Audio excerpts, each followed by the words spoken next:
And there were reports, you were right, there were reports that they were moving towards, from Damascus, the Saida Zainab area, towards the borders on the Golan, but that was debunked and there's no proof of it until now. No one is moving near the Golan Heights.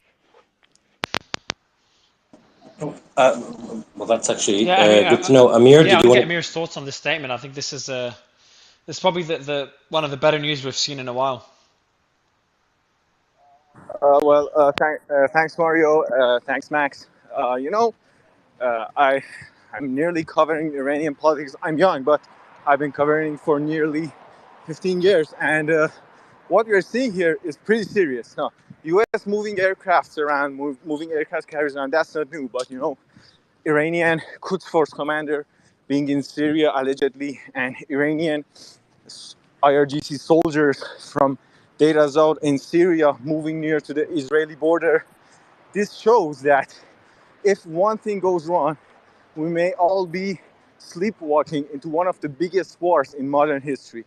And I'm not exaggerating on that, but something that I've never seen before is actually about Iranian contact with Israel through the UN. So, you know, I've been around. I'm young, but Yeah, I've been just to for. back up what you said, that's never happened before, right? Yeah, That in yeah, itself is a major, major point that needs to be exactly. discussed. So let me, Yes, I want to add yeah, in but on Amir, that. I'll give you the mic again. But there's other statements in that same article. They say if the Zionist aggression do not stop, the hands of all parties in the region are on the trigger. Very broad. Israel's Prime Minister Netanyahu vowed Sunday to demolish Hamas, which we know already. I'm just reading the article. Iran's top authority, Supreme Leader Ali Khamenei, said on Tuesday Tehran was not involved in the Hamas group's attack on Israel, but hailed what he called Israel's irreparable military and intelligence defeat. So Hamas has just been abandoned by the looks of it. Hamas is on their own. I think they fucked up with this one. Also, it's Yeah, important. hold on, hold on. It's important Yeah, to. I'll give you the Okay. mic. Just let me finish. The responsibility for the possible opening of new fronts of resistance in the region of any escalation of today's war directly falls on the U.S. and Israel. That's by Amir Abdullahian. Amir met with Hamas Yes. leader where they discussed the group's deadly attack and agreed to continue cooperation. So it just seems that based on these statements, everything we're seeing, that Hamas did this, Hamas on their own, and Amir, I'll get you see if you agree, Absolutely, yeah. it's exactly what we're looking for. And remember, also today, the Hezbollah spokesperson said that Hezbollah, this is not Hezbollah joining. This is just these skirmishes is not Hezbollah joining. So it's looking I better and better. have very urgent news coming from the British Financial Times. Qatar, which hosts the political office of Hamas, is working with the United States to finalize an agreement, including the release of civilian hostages. Okay, that's getting better and better. Where did that come from? That came from Zaid Binyamin, a well-trusted source, Okay, can you, a journalist in the Middle perfect? Can East. you send that through to me, please? I'll have a look at it and read it out for the audience. Yes, And it's the financial British Financial yeah, Times. I'll Perfect. send it to you. Thanks, Suji. I think you made a very good point. I think you made a very good point, Mara, that needs to be underscored again. Remember, when this all broke out, there was different reporting. Iran was involved, Iran was not involved, Iran had knowledge, they didn't have knowledge. I think it's safe to say at this point in time, from where I stand, that, look, of course, Iran finances everyone, but that being said, I think the brutality of what happened had probably even shocked the Iranian regime, potentially. If they had foreknowledge, they knew what was going to happen. Same with Lebanon, Hezbollah, even same with Syria, all the countries. I think it goes to the point and cements the point that probably because it was different cells within Hamas, I think that they acted just as a Hamas operation with very little, if any, outside influence aside from some funding. It's interesting to see the changes in the rhetoric, right, coming from Iran. That's very important to me, especially, and I can't underscore this enough, the fact that Iran directly reached out to Israel via the UN. That's never happened before. It's happened earlier today. It happened yesterday, but I mean, it hasn't happened. Historically, it's very rare to happen. Correct? No, it never happened before. It's never Ever. happened before whatsoever, ever, ever. That's a Yeah, major, major, major piece of news. and if you think about it, right, we saw something like that when there was the the attempted mutiny or coup in Russia, when Prigozhin was marching north towards Moscow. The first thing the United States did was pick up the phone, call the Kremlin, and then military to military. Hey, this was not us. We're not involved here, because regime change in Moscow is a red line for Putin. So I think the Iranians are signaling through these messages that, hey, we didn't have anything to do with this directly, as you might think that we did. We want to see this de-escalate. And I think there were some reports. Obviously, I can't verify. None of us can. We're out of government. We don't have access to classified. But there were, reports that broke that even the Iranians were surprised at the size and scale and scope of the attack that took place. So again, training, funding, arms, everything over time, as you just mentioned, is clearly something that they've done. But this seemed to surprise them. And quite frankly, if you think about it, you have a multi-billion-dollar, security fence around Gaza. You have very active security measures. You've seen previous attacks where a couple of people get killed. The attackers are then shot and killed immediately, and you don't see the scale that you saw. 2,500 people infiltrating into Israel and killing 1,400 people. I don't think was on anybody's mind at all. I don't think anybody saw that as There's being no possible. way Iran would have been involved in this. Like, it just makes no sense. Iran would have intended to kill 1,400 civilians in Israel, civilians and soldiers in Israel, just to end the normalization talks with Saudi. That would do the opposite to the normalization talks. Exactly. Exactly. That's actually good news. Go ahead, Amir. Oh, yeah. Yes, guys, wanted to really attack Israel through its main proxy, which is Hezbollah, Iran wouldn't have messaged Israel. And Iran kind of recognized Israel at this point. This is crazy, That's the I point. Yes, yes, the ask Yeah, is we have to very get, big. Iran wouldn't have done this, and I think if Iran wanted to do this, the supreme leader wouldn't have just said like Hamas is strong and blah blah blah. And keep this in mind, guys. Being realistic, Iran won't risk a 19 million population just for one of, and not even its biggest proxy group. That does not make any sense. But things can go very wrong because we have, by the Wall Street Journal report, we have RGC soldiers near the Israeli border. If some small thing goes wrong, we can be at way, way worse positions. And I don't think Hezbollah would move a finger without Iranian green light. And by the looks of it, I think we should just see what happens in Gaza.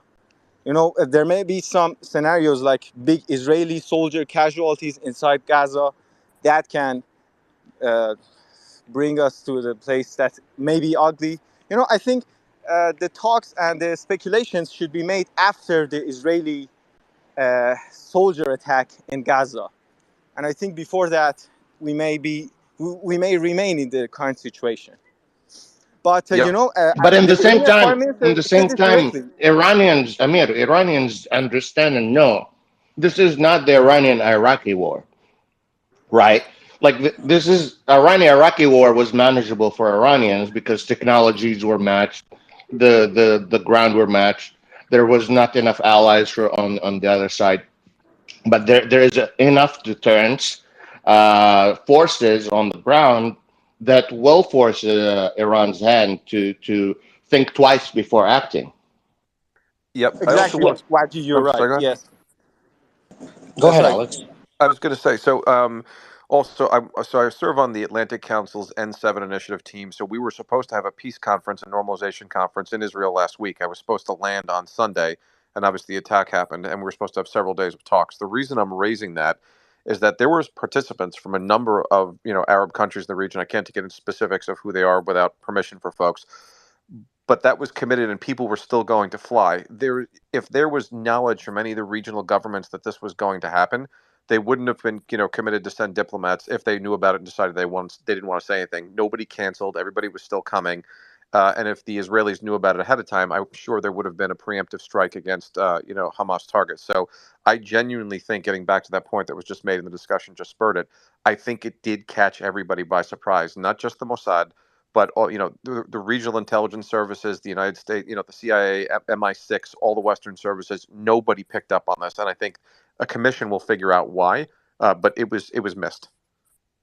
Yeah, I'd like to How likely is it that was missed by? And by the way, Colonel, I'd love to get your interpretation of these statements. I've just posted it out and put my thoughts about it as well just now for the audience. We're talking about a pretty important statement that came in from Al Arabiya, and I've probably I've kind of given it a lot of weight. I think it's probably one of the more important things we've seen. Well, 5 most important things we've seen since the war started. I would say it's the first. Yeah, I'd say, or the first is the actual attack, the terrorist attack. But I'd say, and maybe the second will be Israel declaring they want to wipe out Hamas. Third would be maybe the U.S. deterring with the warships and then with the aircraft carriers. And now number four, I'd say Iran's statement that we've seen now. So on my end, I see like this is to me indication that obviously Hamas is gone. Like I just don't see Hamas getting out of this. They have no support from their allies and international condemnation. Essentially, the world's given either a green light or accepted their fate. Again, this is my interpretation of it. It's not fact. And now we see Iran making their position clear that they will not be involved. Colonel, do you disagree? No, I think you're 100% correct, and I think that the next thing you're going to see, and I would expect it. As a matter of fact, if I didn't see it happen within the next few hours, I'd be a little disappointed and a little bit shocked. And that is, you're going to see a statement from Washington, and I don't know at what level, maybe State Department, maybe the executive branch, that's going to say that the United States welcomes the Iranian statement and is appreciative of their efforts and communications de-escalatory in nature in the Middle East, or something to that level, or along those lines, to basically say, almost to kind of pat Iran on, like, hey, we greatly appreciate this, that we're all trying to work, I think, to a relative common goal to keep this contained to where it needs to be contained and not escalate. So it wouldn't surprise me if you saw something out of the United States that was at least conciliatory towards Iran. Absolutely. Yeah, I think, and it just seems that Hamas, and Jeff, let me know if you think I'm right here. It's just Hamas has just been abandoned, and that could eventually lead. Could it lead to improved relations? Like, could that, from a geopolitical perspective, with the abandonment of Hamas and death of Hamas, could that start improving things even further? Obviously between Saudi and Israel, but more importantly between Iran, Saudi, Iran, Israel. Or am I being? Is that too wishful of me to speculate? Here's the thing: you have to understand. I said this yesterday. Iran and Saudi Arabia have been fighting a proxy war for more than 10 years, and big part of it is in Yemen, and another part of it is Hezbollah and Hamas. Them backing down, there was two things diplomatically that Iran has done that broke their history. They contacted the Saudi government. They were in contact with Mohammed bin Salman and had an official conversation for the first time in years. And then second day after that, they reached out to the United Nations with Israel. So this really shows the amount of work the Iranians are trying to put on de-escalating the situation. I think that just gives you, knowing how historical those two events are, should be enough for you to understand what's happening on the ground is not normal. So you agree, Waji, like the gravity of the statement by Iran should not be understated. Waji, do you agree with that?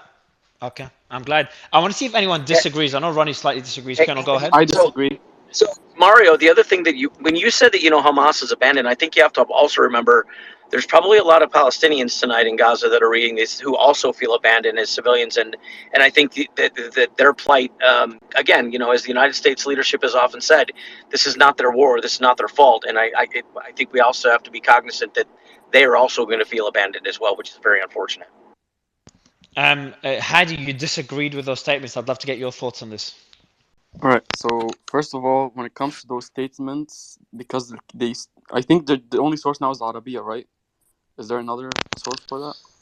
Oh shit! Don't question the news itself. No, there isn't, as far as I know. Let me see. Because to be honest, looking back, Al Arabiya has a history of manipulating words from the Iranians, and I don't really trust anything they say. So I'm just gonna wait for the. That's fair. That's a fair point. That's a fair point. Yeah, especially I'm gonna give you that one. Sky News. Because, okay, hold on. Because Al Arabiya guys, is connected to the Saudi government. Wajih, 2 secs. Sky News put out a piece of Iran's mission to the United Nations.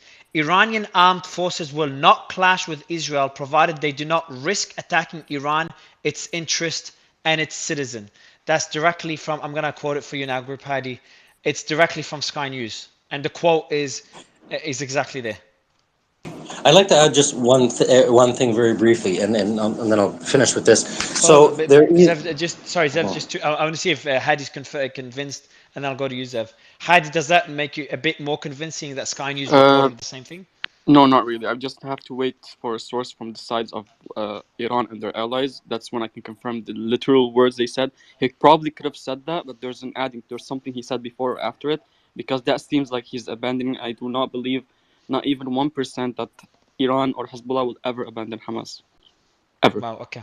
You have to know that Al Arabiya belongs to Saudi Arabia, Yeah, and and Sky Al News in Arabiya the Middle actually, East belongs to UAE. yeah, In Al the Middle Arabiya actually East, they did Sky News manipulate belongs to you. a long time ago. They did manipulate a lot of words from Sayyid Hassan Nasrallah and Iran, and they actually used some wordings. It looks like they're saying the truth, but if you look at the context, it's completely different. So that's why I'm questioning a bit Yeah. what they're saying.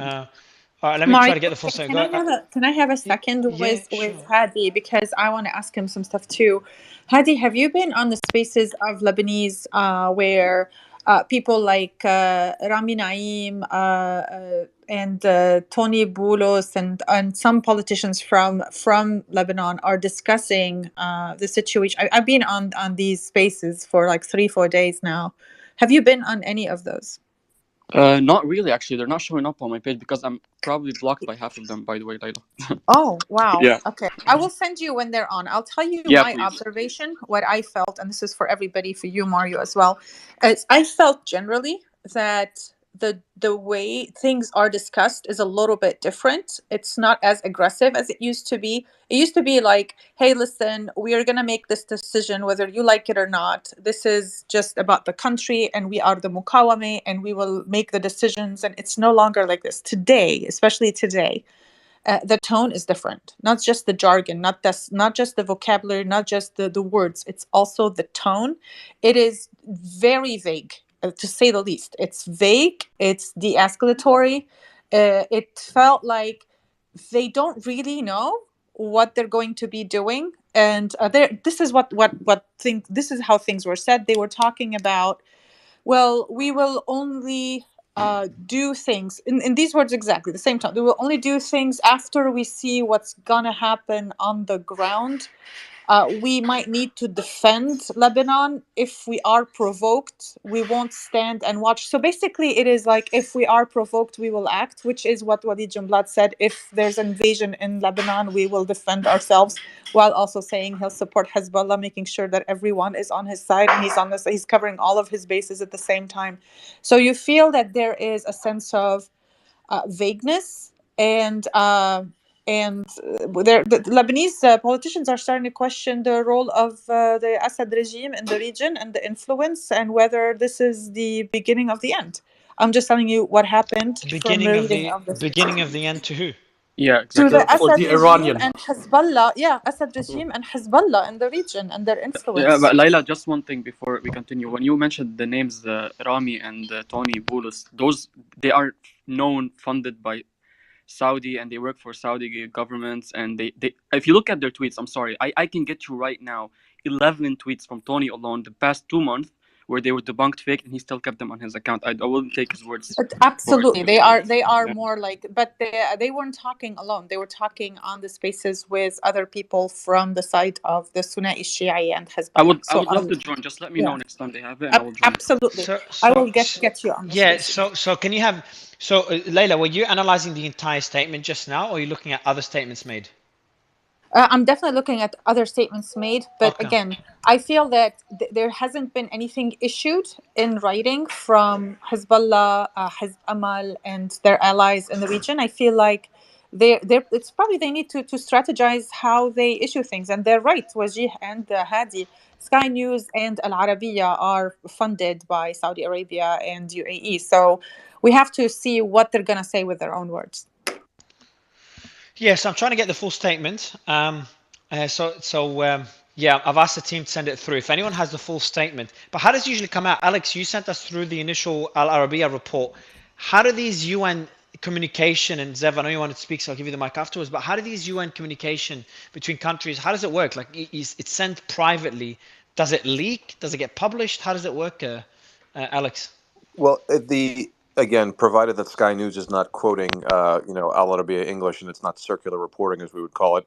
If that's the case, they both had put that statement in quotes, meaning that it should be coming from a formal statement from Iran that was intended to be released based on the way that that's written.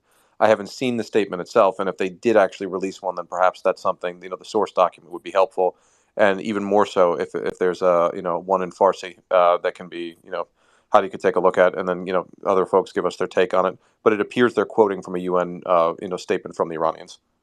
The other thing is that when any private meeting happens with an Arabic group and the Israelis say, "Oh, we'll keep this confidential," and after the meeting, they leak it to the press, and they say, "Oh, we sat with such and such and such, and this is what happened." So usually Israelis leak those This informations is, yeah, because a but lot of like Arab as leaders we don't as we want it in the try region.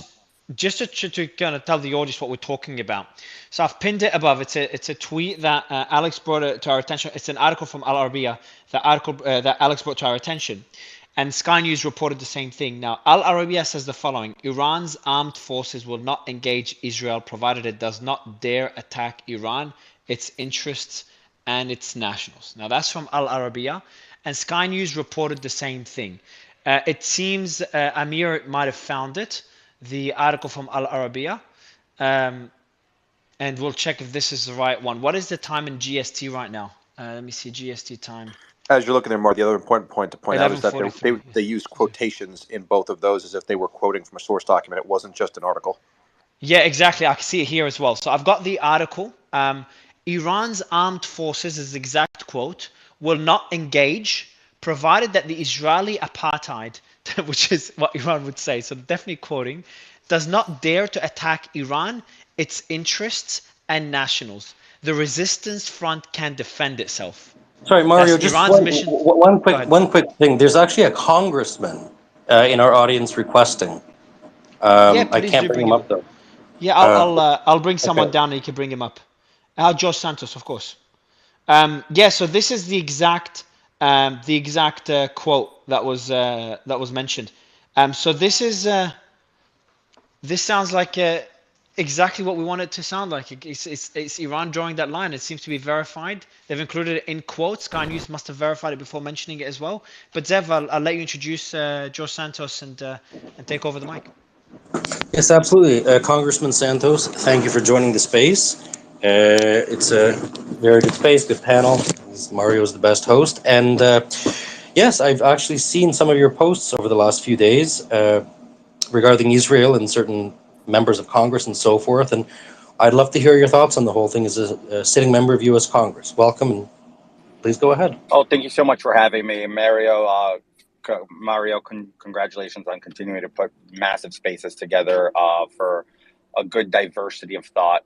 Please let me know if my service is not good because I'm on the road. So if it starts chopping, I'll just jump off. But this latest news from Iran is something that gives me at least some relief because this is something that I've been fearing for quite some time, as I think we can all imagine. We were I guess there's a lot of preemptive moves that were made from our government just in case, right? And it's all that, a lot of preparation for coulda, shoulda, woulda, or what could have, right? And this is a good example of showing force that we would not allow Iran to get involved in this without consequence. Although I still stand strong, I still strongly believe that when this is all over and we start doing a forensic audit of where the money came from to Hamas, I have very strong convictions that we will find Iran's involvement as well as the Chinese Communist Party in the middle of this conflict. So it's not without it doesn't go without saying that I'm relieved to see this and pointing out that that's just not an article. It is actually, in fact, a document issued by the Ayatollah coming from Tehran that they will not get involved. I think it's pretty unsettling for them to see the Ford and the Eisenhower in the region, and I think it's a smart move for Iran because they know damn well that there's a new generation of leadership in the United States Congress and Senate that have been our patience has been run thin on the topic of Iran and the Ayatollah. I think I'm arguably one of the loudest critics, representing a very large Iranian population in my congressional district in New York. It's not the largest, the second largest in the country. I am a massive, avid critic of the Ayatollah, and for me, I've made it very clear from statements on the United States House floor. So it's ensuring to see, but now we need to continue to acknowledge the issues here. We need to support Israel in every way we humanly can, with resources and also with evacuating American citizens. And it's the work I've been doing now at this point for the last week. Since last Saturday, around this time, I was already on the phone with some constituents in Israel, a lot who, thank God, have made it back to the States after a very interesting week of working with the State Department, airlines, and getting folks home. But I still have hundreds more in Israel that are still stuck there, some who are willingly staying, and some who are making national news that are missing, like Omer, who is now becoming the face of the hostages, essentially, out in Israel, as far as Gaza goes. Congressman, can I ask you just a couple questions? So there's been a lot of reporting regarding the $6 billion in frozen assets in Qatar. To the best of your knowledge, there's been conflicting reports. Had that money indeed been released, is it still frozen, first of all? So, secondly, I know that Joe Biden has been invited to Israel by Netanyahu. Do you think he'll go? And further, what do you think the next phase of, everything that's going on means for American-Iranian relationships, American-Palestinian relationships, American-Israeli relationships, and just from a larger geopolitical view? Thank you. Well, here, I'm making sure that what I say on these spaces are my expressed opinions and not that of the United States federal government. So I like to draw that line and distinction to make sure that there's no confusion out there. First of all, I think it is irresponsible for the president to go to Israel right now. I think and Bibi requesting it is, I guess, a formality. I think that the president, despite us being always on opposite sides of the issues, I think I'm very proud to say that he has done everything that he had to do correctly. Taking a step towards now refreezing the assets of Iran that are in Qatar is obviously the next step forward, because I do believe when this is all said and done and we run forensic auditing on the cash and follow the money, we will find that the moment Iran saw that we were releasing the money and it would be for aid and for humanitarian causes, they were able to rebudget on their end their cash to create cash flow to fund Hamas, HEZBOLLAH, and all of these other organizations that they're so cozy with. So I think President Biden going to Israel would just be a massive logistical nightmare for them right now, and I don't think it would do any benefit. But if he chooses to go, I think, that's incumbent upon him. It would show his undeniable.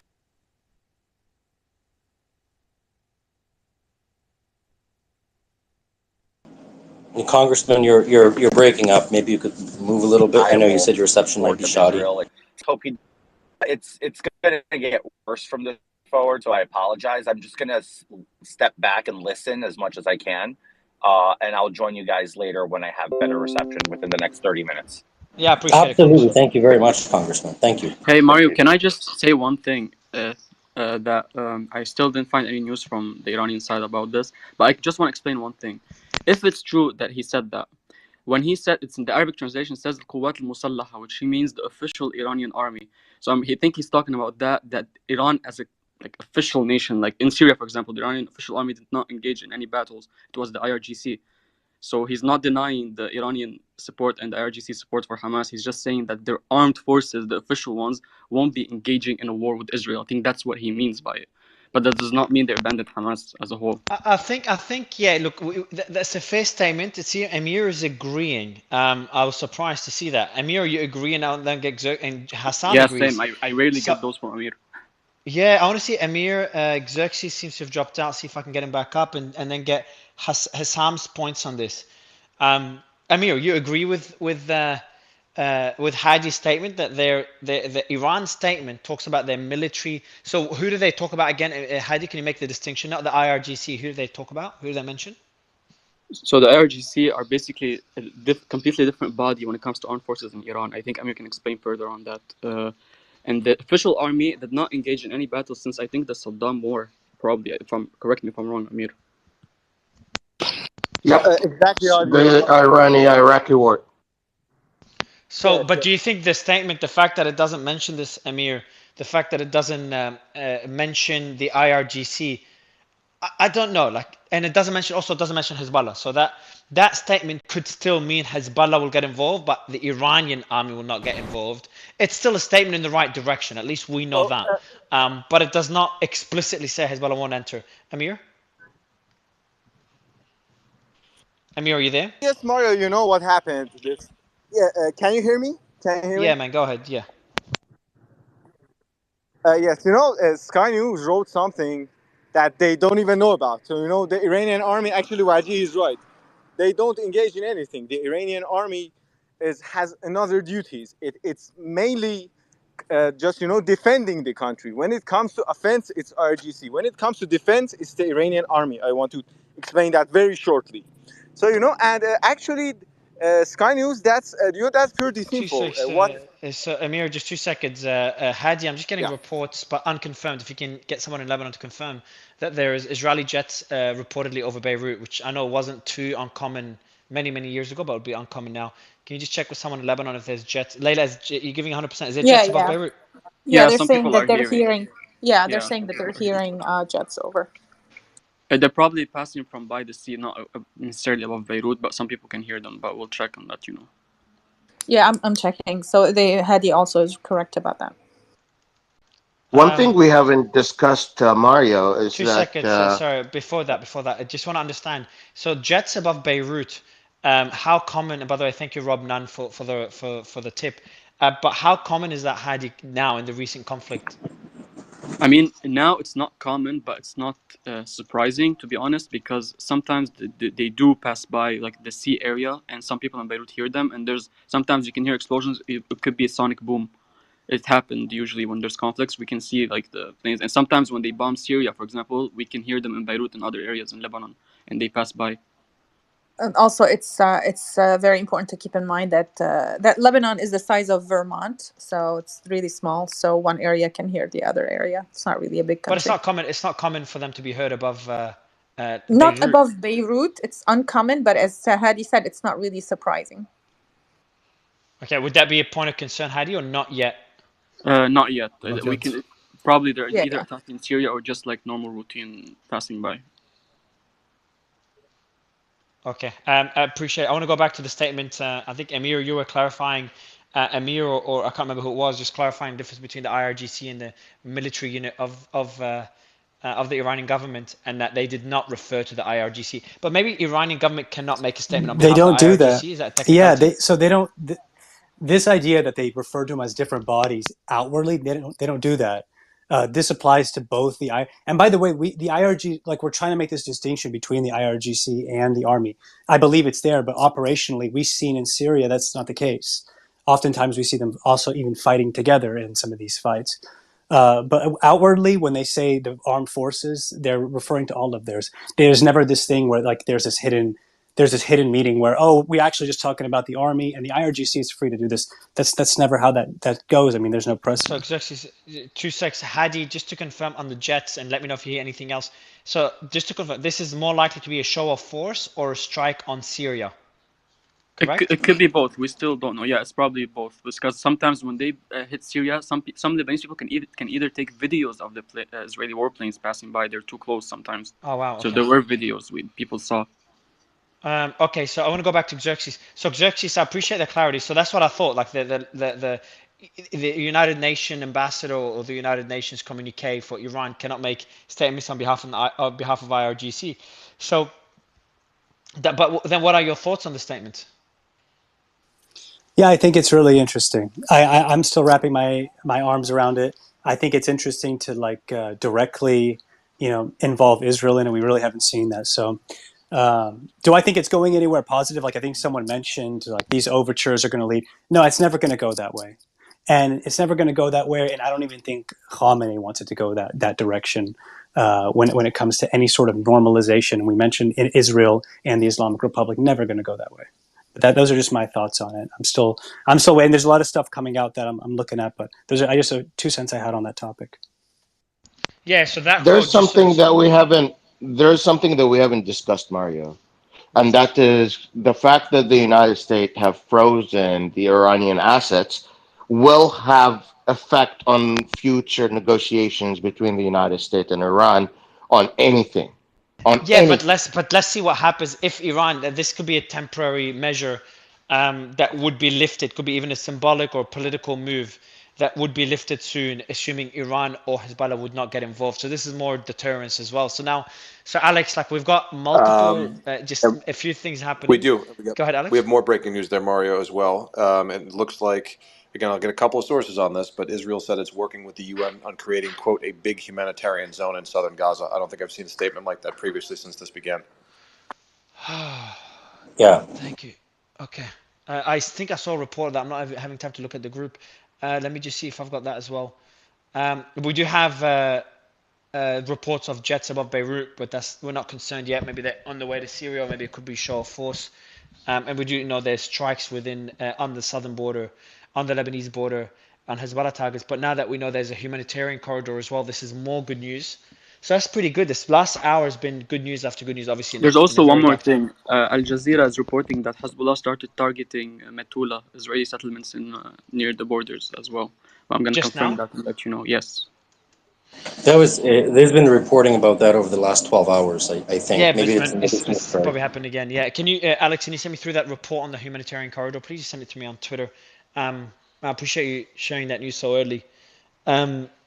But that's good news. I know that's been this is so what how would that work? So does that mean Israel will have to delay its ground operation No, to allow? Because I saw reports earlier that they're working on it, but I didn't know that this is no. confirmed. It still So says Alex, just working. to It still says conf working. They're working with the UN on it. Yeah, okay, I think just to be okay. clear. So that report, if you saw that as well, it seems to be accurate that they're working on it. But again, working, what does that mean? In terms of can they do that with a war going on? Yeah, absolutely. I think they Yeah. can. I mean, if you apply logic to it, right? There's a humanitarian crisis. People need food, water, medicine, everything else. The water was turned on in southern. Israel opened the water, In, by the way, huh? Zev. What? I'm sorry.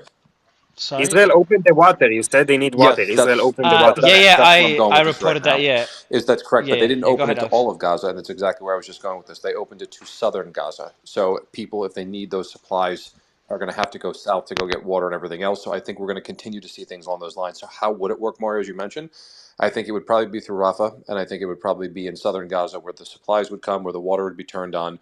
One, because it's needed, but second, it'll also then force people to come south and out of the areas where Israel has asked them to displace while they conduct combat operations, whatever that's going to look like. Yes, I've got a question. So I've just got a few things. Let me just refresh the room with a few updates. So 5 hours ago, it seems that the report is that Biden convinced Israel's Netanyahu to restore water supply to the south of Gaza, which is obviously incentivizing people, convincing residents to move south. We did have a lot of clashes on the Lebanese-Israeli border that got me a bit concerned. That was 5 hours ago. But then we have the spokesperson that came out and said, hey, this is not Hezbollah getting involved in the war. These are skirmishes, which is good news. So they made that very clear. Now we have clashes that are ongoing. We don't have that officially confirmed, but we know there's strikes on southern Lebanon as we speak, and it seems Hezbollah responding and hitting Israeli settlements. So it's just a back and forth right now. We also have the biggest news, which I've pinned it above. Yeah, I'm just having a look at all the statements. Okay, I think none of them are worth mentioning because this one's just so major. With the biggest news is Iran drawing their red line, essentially. Iran's armed forces will not engage Israel provided it does not dare to attack Iran, its interests, and nationals. So Alex came in and broke that news for us. And before going to Hassam, Alex, I have a question for you. They did not mention the IRGC, and IRGC and the military, the Iranian military, are two separate organizations. Now, our conclusion, I think Xerxes came up earlier and clarified as well, is that the Iranian government cannot make statements through the UN on the behalf of the IRGC. Is that true? And could that mean that they're doing it intentionally because the IRGC could get involved, but not the not the Iranian military. I mean, So in just could be theory, but petty it would be words. kind of ridiculous. So, I mean, 10% of the Iranian armed forces that are the IRGC who report directly to the Ayatollah, and that's the way it's structured, right? This wasn't like a statement on behalf of the conventional forces of Iran. This statement was made on behalf of Iran as a nation at the United Nations, which is seen as making a statement on behalf of the country, which would encompass all forces that are there. So, no, I don't think so. I think it takes Iran out as a nation state. It does say interest in the region, but if you look at the placement, right, you see Iran as a country, its interest in the middle, and then its people, right? So it's almost as if it's all domestic in terms of the way that it's structured, but that could also be very easily read as Syria or other neighboring actors. It didn't mention anything about, Israel in and of itself. So I think the Iranians are actually being quite clear with the messaging that they have released there. Do I think that that means Hezbollah doesn't get involved altogether? No. I think it's less likely that they'll get involved based on the statement, but I think it also gives Iran a loophole if they want to, or feel that they need to use a proxy like Hezbollah to strike back, but basically saying it's not going to come from the uniformed forces of Iran. That's how I read it anyway. I have breaking news from the Palestinian President Mahmoud Abbas confirms his refusal to kill civilians on both sides and call for the release of hostages and prisoners during a phone call with his Venezuelan counterpart. The policies and actions of Hamas do not represent the Palestinian people, and the policies, programs, and decisions of the Palestinian Liberation Organization are the only ones that represent Palestinian people as the sole legitimate representative of Palestinian people. This is by the agency Palestinian News, Wafa. And did you post that out? Yeah, I did put it in post. All right, cool. Let me check that out. Okay, so but another question, Alex. So what's interesting is that, and my next question was exactly what you referred to is, what does that mean for what does that mean for Hezbollah? Because they did not talk about Hezbollah. And obviously, they won't talk about Hezbollah. But does that imply really that Hezbollah will also not be involved, or could that be that doesn't involve Hezbollah in any way? I mean, it was a statement formally speaking about, Iran. It would be odd for them to talk about a proxy force in a statement at the UN to begin with. But, I think it was a very clear message about the government of Iran and whether or not its armed forces, whether it be the IRGC reporting directly to the Ayatollah or the other 90% of the armed forces, and their structure that they have. I don't think, like I said before, I don't think it takes Hezbollah off the table.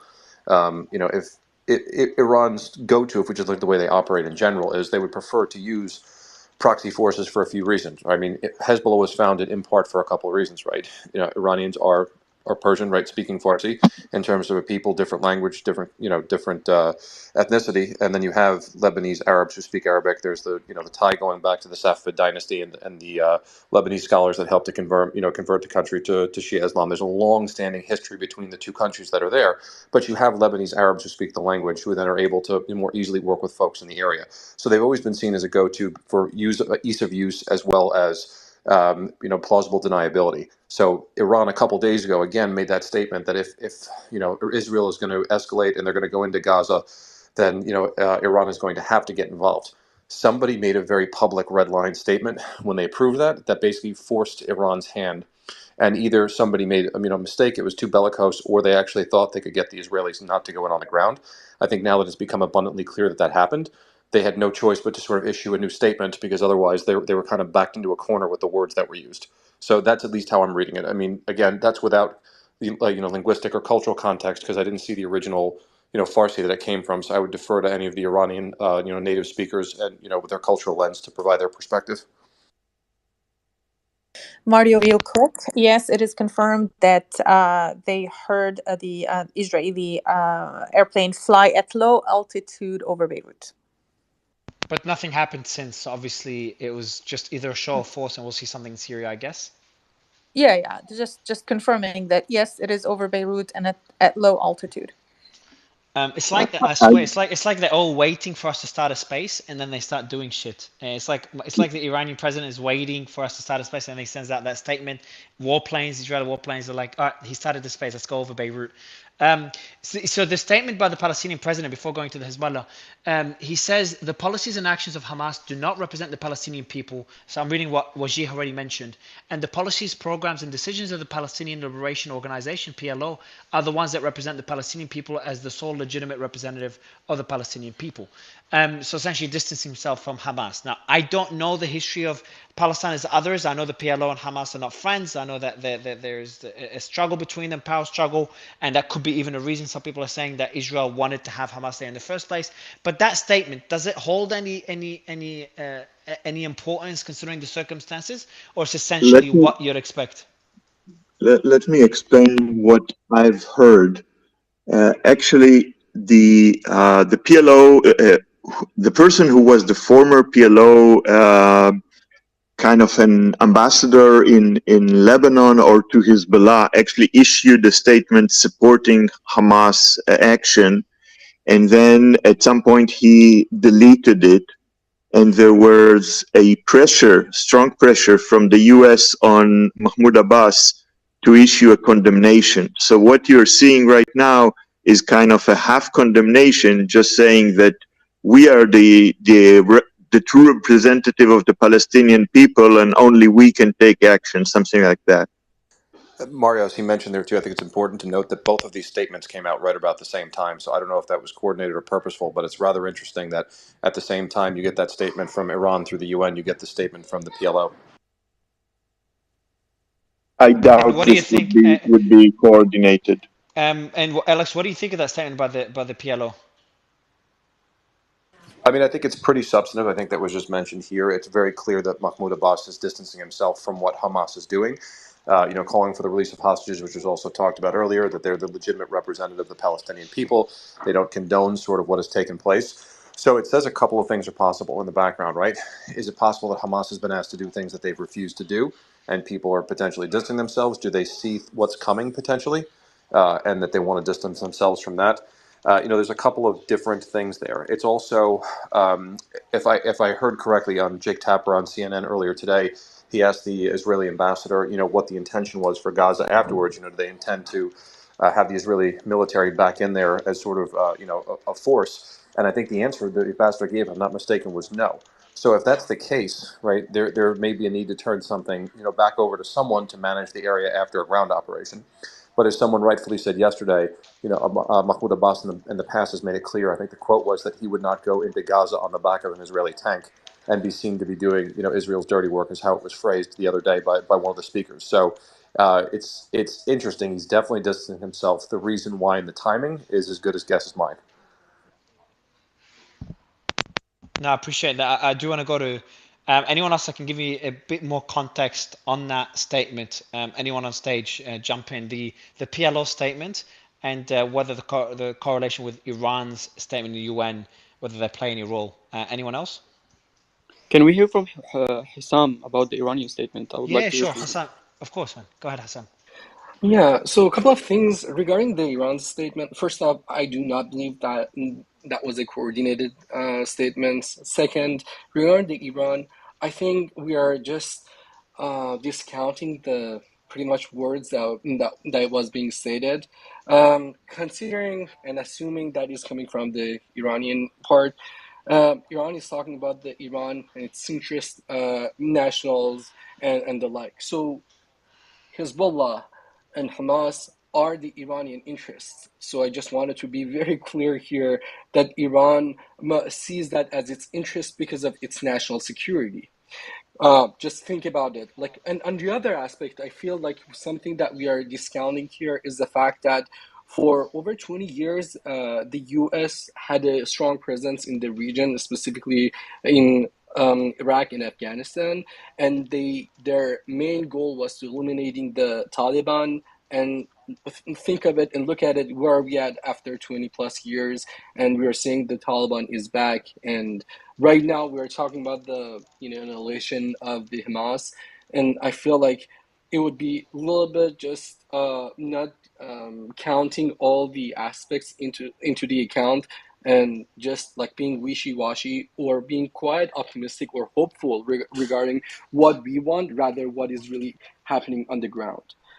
These are two main things. And on the other side, with respect to the Iran's position, we've been seeing that they've been quite clear from their leadership, and also we've been seeing a lot of activities that has been happening with the Iranian foreign minister that wasn't being quite the norm over the past pretty much throughout his tenure. And these are the aspects that we need to be, keep that in mind. Specifically, some of the responses, some of the comments that he made regarding the current situation and the aggressions or whatever that we want to call it. But these are new sort of face that we are seeing from the Iranian Mr. Abdullahian, who is the Iranian foreign minister. Yeah, I want to jump in because I'm not entirely sure, Hissam, that you retweeting Jackson Hinkle is a good basis of which to judge political, I don't know, analysis. I highly encourage you to post that tweet if I was you.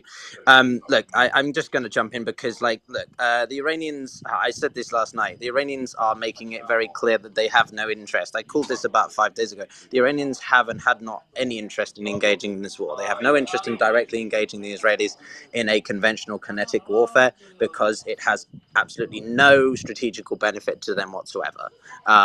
I'm not defending the Islamic Republic, but the fact that they have gone to the extent to utilize the United Nations, which every non-Western person who hates the United States, hates the West, constantly emphasizes the UN is useless, then why on earth is the Islamic Republic, why are the Chinese, why are the Russians using the UN? Because there is value in it. Does it mean that they help civilians in Gaza? We understand.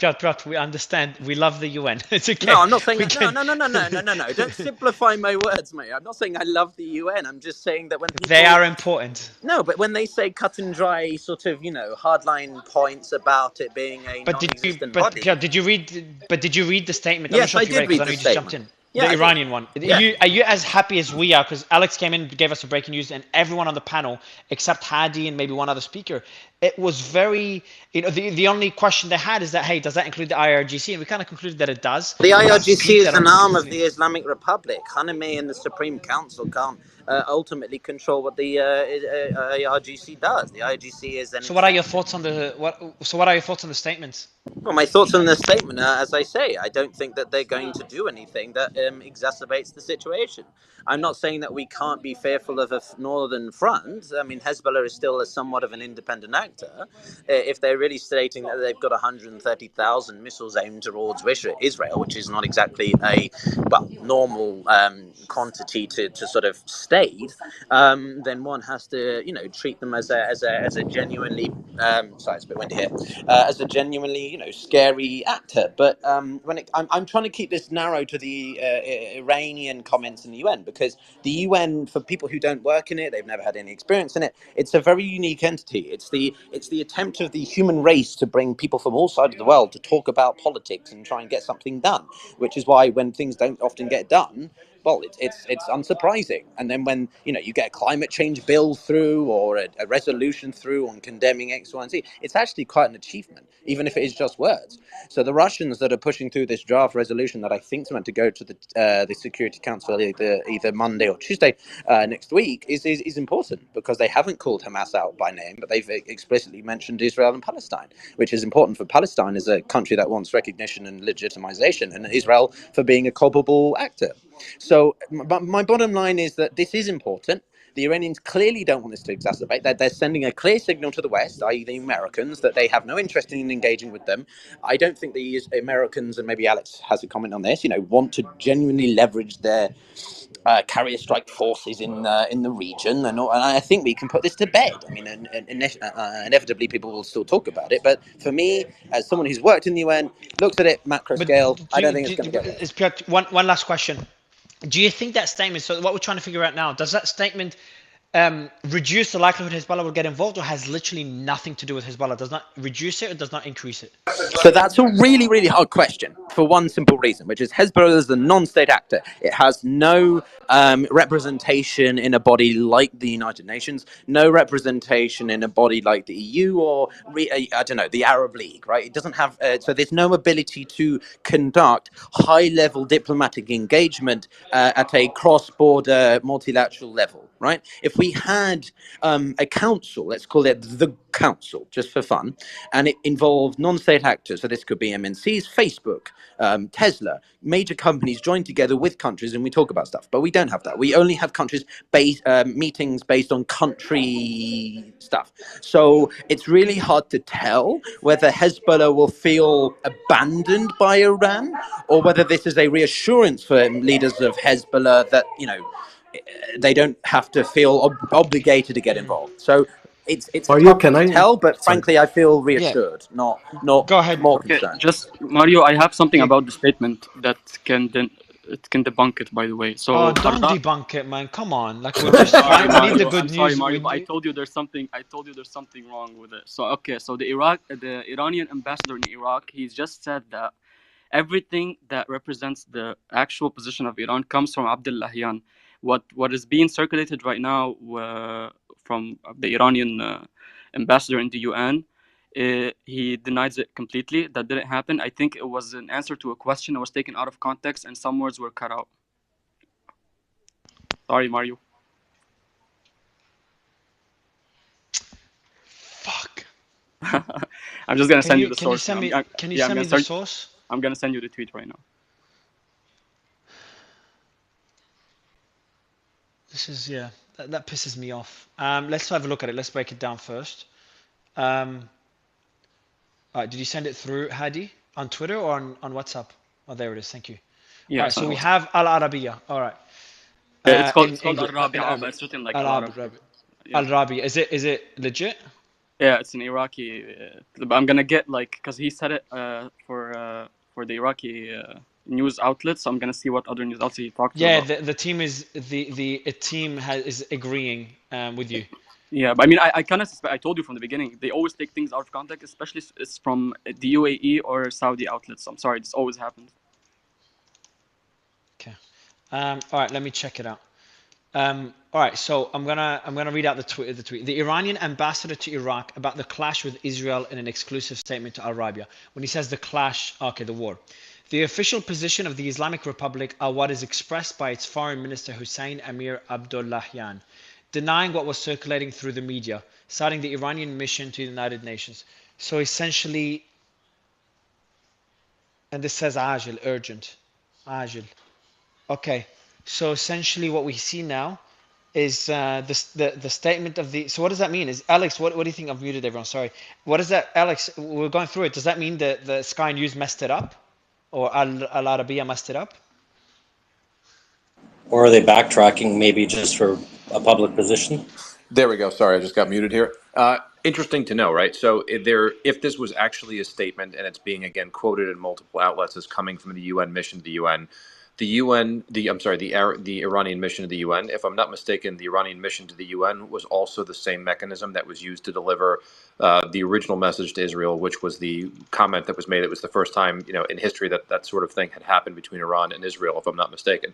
I'm getting a thumbs up down there from Amir, It but was, that's yeah. exactly. Guys, we're talking. Yesterday was Hold the on, same. guys. So this is now this correction is being made by the Iranian ambassador to Iraq.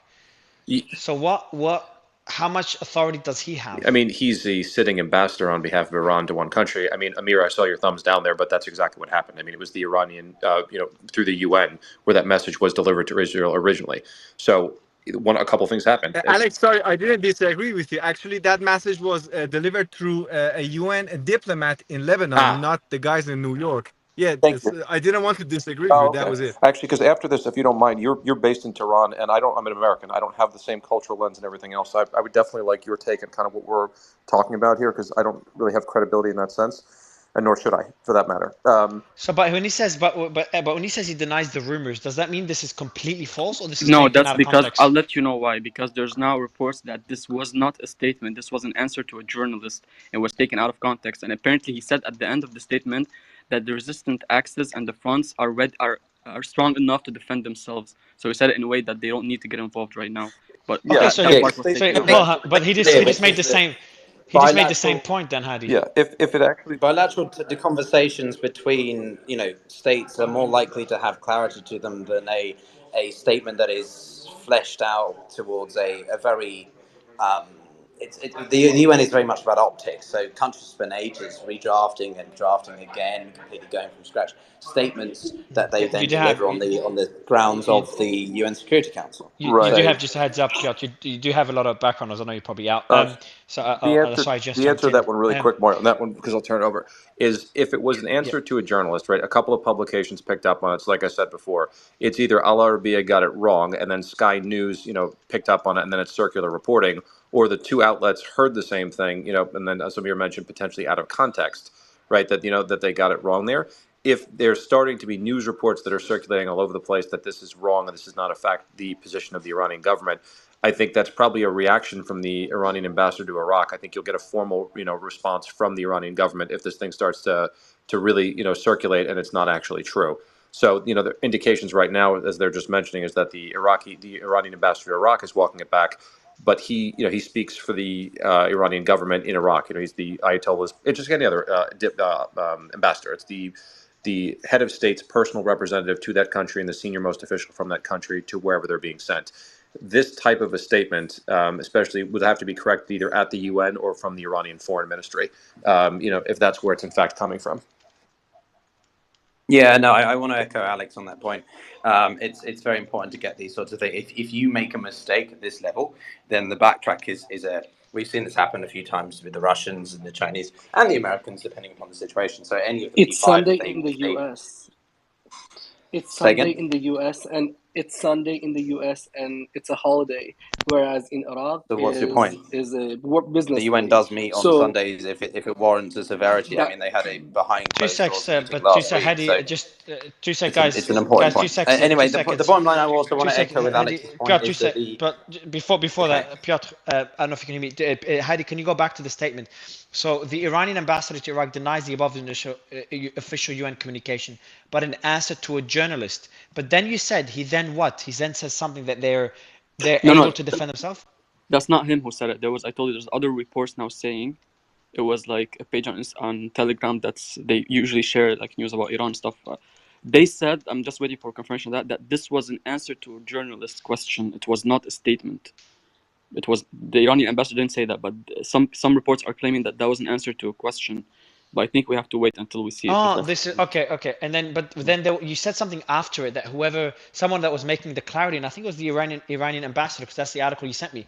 The article you sent me from Arabia. Al Arabiya, the Iranian ambassador to Iraq says he's making that statement to Al Arabiya. The official Yes. position has not changed, and he's making that statement, so he's also saying that. Yeah. No, he's saying okay, that everything official coming from the Islamic Republic is already Yeah, said but he by. also says denying what was circulated through the media citing Iranian mission to the United Nations.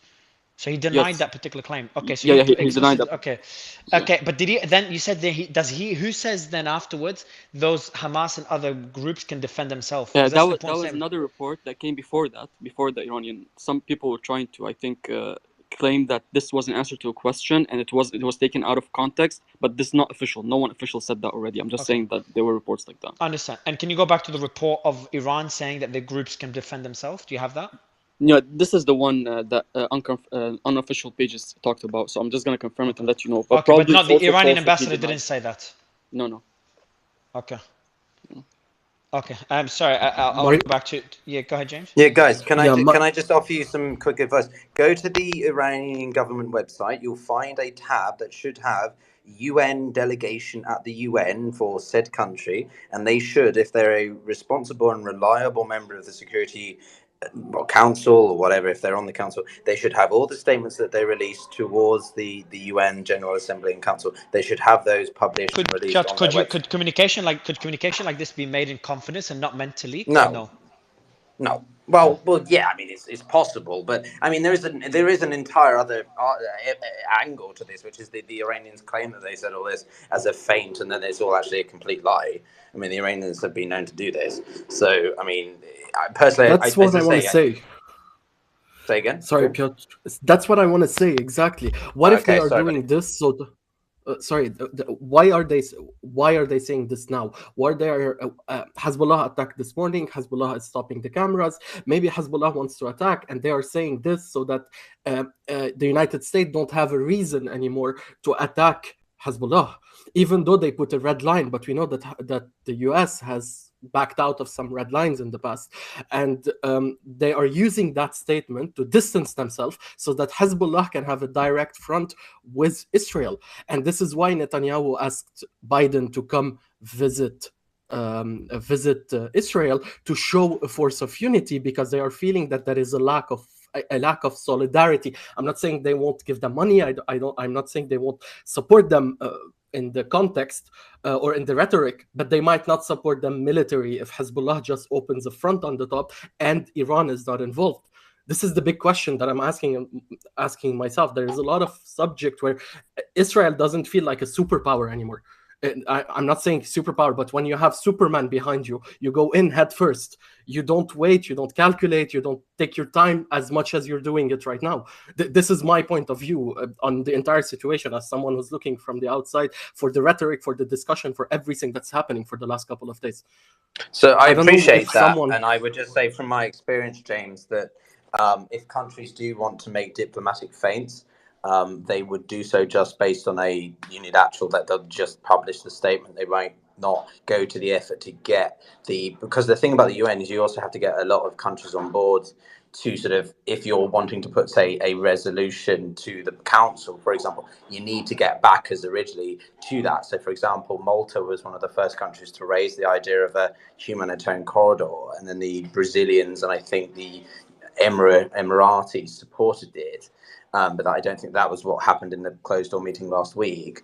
But that didn't really go anywhere. So for the Iranians to go to the extent to, basically what I'm saying is multilateralism is a much bigger amount of effort, diplomatically speaking. You have to spend a lot of more time with diplomats and people making the right things. And it's not always the case that the missions in New York will be representative fully of the government. So, for example, the Russians in New York have historically always been a little bit more moderate than the Kremlin. When I say moderate, I mean that word loosely.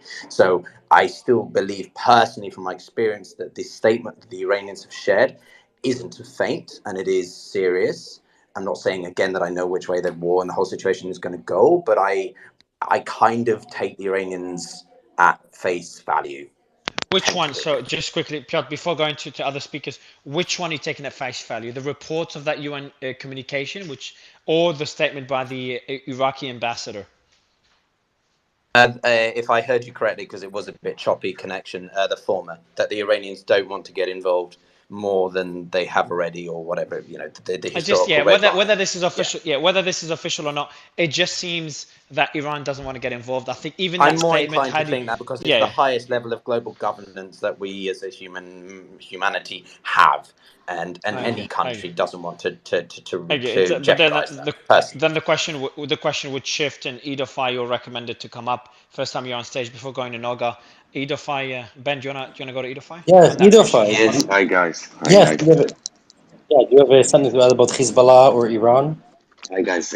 Well, I think that actually the statement from President of the Palestinian Mahmoud Abbas is the important one, and looks like everyone is understanding that Hamas will no longer be in control, and everyone is thinking about the day after. And Iranians seeing the seriousness that America and Israel has, they don't want to get involved directly in the conflict. So, can you hear me? I agree. Yeah, we can. Yeah, I think someone that disagrees. I think Noga disagrees. Oh, maybe she's changed her mind. Noga, do you still think, based on what we're seeing, all the statements being made, do you still think there's a possibility that Iran will get involved, and a likelihood that Hezbollah will get involved? I don't know that necessarily changed my mind, but what I said at the beginning was that I think we're going to see prongs of Iran, and Iran is going to play a safe game where they lose as few, I guess, chess players as possible, and it looks like that's what they're trying to do. Now, I want to direct you to a statement that Iran did make, and is it appears on the Iranian UN webpage to the Security Council yesterday, where they categorically denied any involvement in the situation. Now, this is not new. It's the official it's the official stance of the Iranian regime, but I think it speaks to the level of political involvement that the Iranians would like to have. I mean, I'm not sure they didn't have a hand in the crafting of the message that you read earlier. I think it's again, it's a more complicated. The United Nations one we read earlier, correct? Or the Um, response from the Iraqi no, ambassador. the Iranian. I don't. The Iranian. You did what you read isn't the text that I'm looking at. The text that I'm looking at is the official webpage of the Permanent Mission of the Islamic Republic of Iran to the UN. It's dated from, well, it's dated the 14th of October, midnight. I don't know how to translate it compared to where we are right now, but it's from about, I guess, 12 hours ago, where it clearly states that Iran denies any involvement and then calls upon the UN to act swiftly to stop yada, yada, yada. But the point is that when Iran creates the stage, on the one hand, there is a threat out there, and whether or not it can be officially attributed to Iran or they have deniability, the threat is out there to not abuse or to not, I guess, attack too many of their assets in the area. But on the other hand, they seem to be very clear about the fact that Hamas is not an asset. So if you were an Iranian playing the game, what they're saying is if the conflict stays contained to the southern front and the southern front alone, if you put them all together, then Iran is basically saying that's as far as you can go before we get involved. And I'm not even sure that Iran directly gets involved, or rather, we're Hezbollah. going to find someone else that it could be Hezbollah, The it could question, but be the question, forces that they Noga, is keeping in the question? Syria. I have a question. Can we say that with the world giving the green light, or kind of agreeing that hey, Hamas is gone and Israel is going to go all the way to destroy Hamas, so they've either Yeah. accepted that fate or they've green lighted the decision by Israel. Do you think Iran and Hezbollah, or really just Iran, do you think Iran also agrees with this fate and understands that there's no way back for Hamas after this fuck up? Because remember, they've distanced themselves very clearly from the attack. I think we're still not clear on how the relationship between Iran and Hezbollah actually works. I'd be hesitant to argue that it's a hierarchical relationship, even if there are clearly interests between the sides. I don't know that Iran can direct Hezbollah to do anything, and I think if you read what's going on right now, then Hezbollah should be very worried about Israel deciding to clean house at this point, saying, you know what, I'm done with Iran on my borders. So Can I I think just point Hezbollah. I think something there's a out higher. There's regarding two sec. In a sec. In a sec. I just want to finish this, and I'll go to Hassan, and I'll go to you, Piotr. But this is interesting because essentially, like something else is coming to mind is that instead of Hezbollah and us worrying about Hezbollah wanting to enter the war, it should be Hezbollah potentially worrying that Israel uses what happened, uses what Hamas did and those events to, as you said, Noga, clean house. Yeah, Hezbollah's, as far as I know, Hezbollah and Hamas, their relationship, I wouldn't be surprised if Hezbollah doesn't step in and support Hamas. Like, I don't expect them to. But let me just check something. I want to check something before I say something. Hey, Mario. I also Yes. sent you. I just I want also to sent I you a just want to Hamas screenshot is, point yeah, out as that I said, Hezbollah. okay, 2 seconds, no, get 2 seconds. There's a couple of things. Sorry, sorry, okay, number one is Hamas is Sunni. I was just confirming Hezbollah is Shia. So I was right there. So it's important to Yeah, understand these ideological differences. So we should be worried. What I wanted to say before looking at Alex's DM, um, okay, so we have an important statement here that Alex sent me, and I'll give you the mic to tell us what that statement is in a minute, Alex. But essentially, what Nogai comes down and pointed out is that Israel could use what happened on that day, the attack by Hamas, as a reason to, as you said, clean house and attack Hezbollah. I highly doubt it, but that is a concern, and that kind of links to the I statement think that Hezbollah made as Hezbollah's well. biggest advantage is, well, Israeli restraint. And if Israel is feeling threatened to a point of is feeling that its existence is threatened, that restraint is going to be gone. And then Hezbollah's major assets, much like I think Hamas is finding out, Hezbollah's major assets is Israeli morality and its willingness to suffer losses for the sake of protecting its enemies. If Israel is not willing to do that anymore, it's not an Israel Hezbollah wants to confront. So it would have made Yep. sense if Hezbollah thought they could change the course of the campaign. But since I don't think that is what So Hezbollah is we have, assuming, okay, it makes so no guys, sense yeah, for them to get so I involved. wanna, okay, so I appreciate that, Noga. I do want to mention just a statement. Rob sends me a lot of information, and he did tell me that a few hours ago, Iran's who said that? That was Iran's foreign minister. He said, if Israel does not stop its aggression, all parties in the region have their hands on the trigger. We are getting mixed messages. So I Yeah, wanna, that's on yeah, purpose. I wanna go to, yeah. So exactly, could be on purpose, could to deter.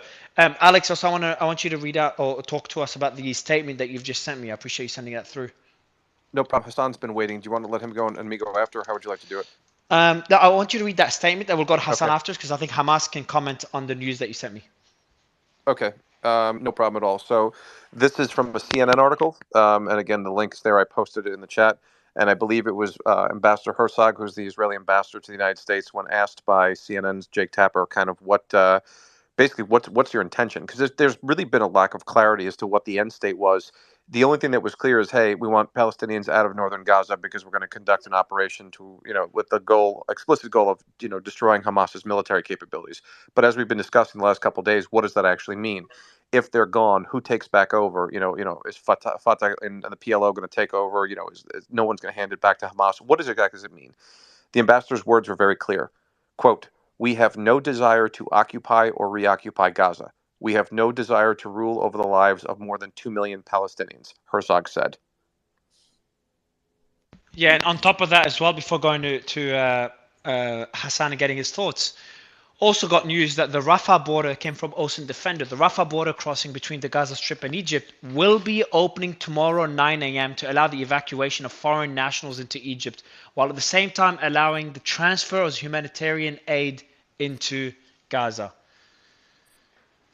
So That's important. So Hassan, go ahead, sir. Thank you very much, Mario. First of all, I really appreciate what you are doing. I really like your spaces, and especially these spaces on the conflict. First of all, I want to mention here that there is a false equivalence I heard from few of my friends here in the space. That is, some guys are creating that there's some Hezbollah and the Hamas are some equal entities, but they are not. They are completely different things. They are completely different people. They have complete different perspective. They have complete different objectives, and they have different faiths, and they have different financiers.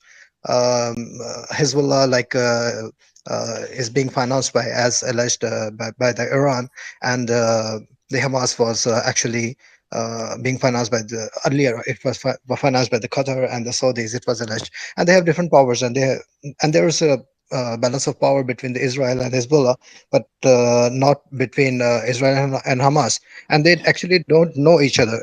They don't own each other, And I just want to know that if it is wise for Israel to open how many fronts at one time, because as somebody was saying here earlier, that Iran is actually behind the Zanabiyun, IRGC, Fatmiyun, and Iran is behind the Hezbollah. And Iran is definitely not behind the Hamas, maybe because of the difference in the faith, but actually what Iran owns and actually what Iran sponsors in the region matters a lot.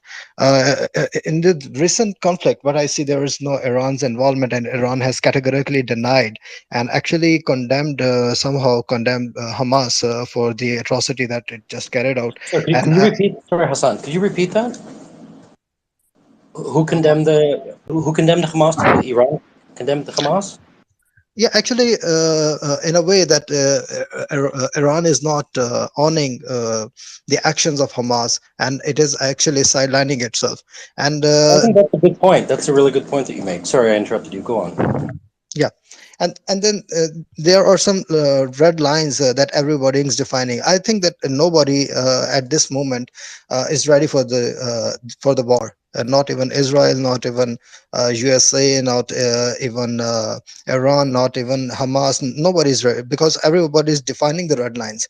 They are saying that they are trying to avoid it. I think what I am getting from their statements, and then again, if there is a war, then there's only one. Israel had many fights over in the region for in the last 7 decades, but it has lost only one, or it was given a tough time when it had a fight with Hezbollah, and if it again fights with Hezbollah again, so we can like expect a large number of casualties, and it can go along.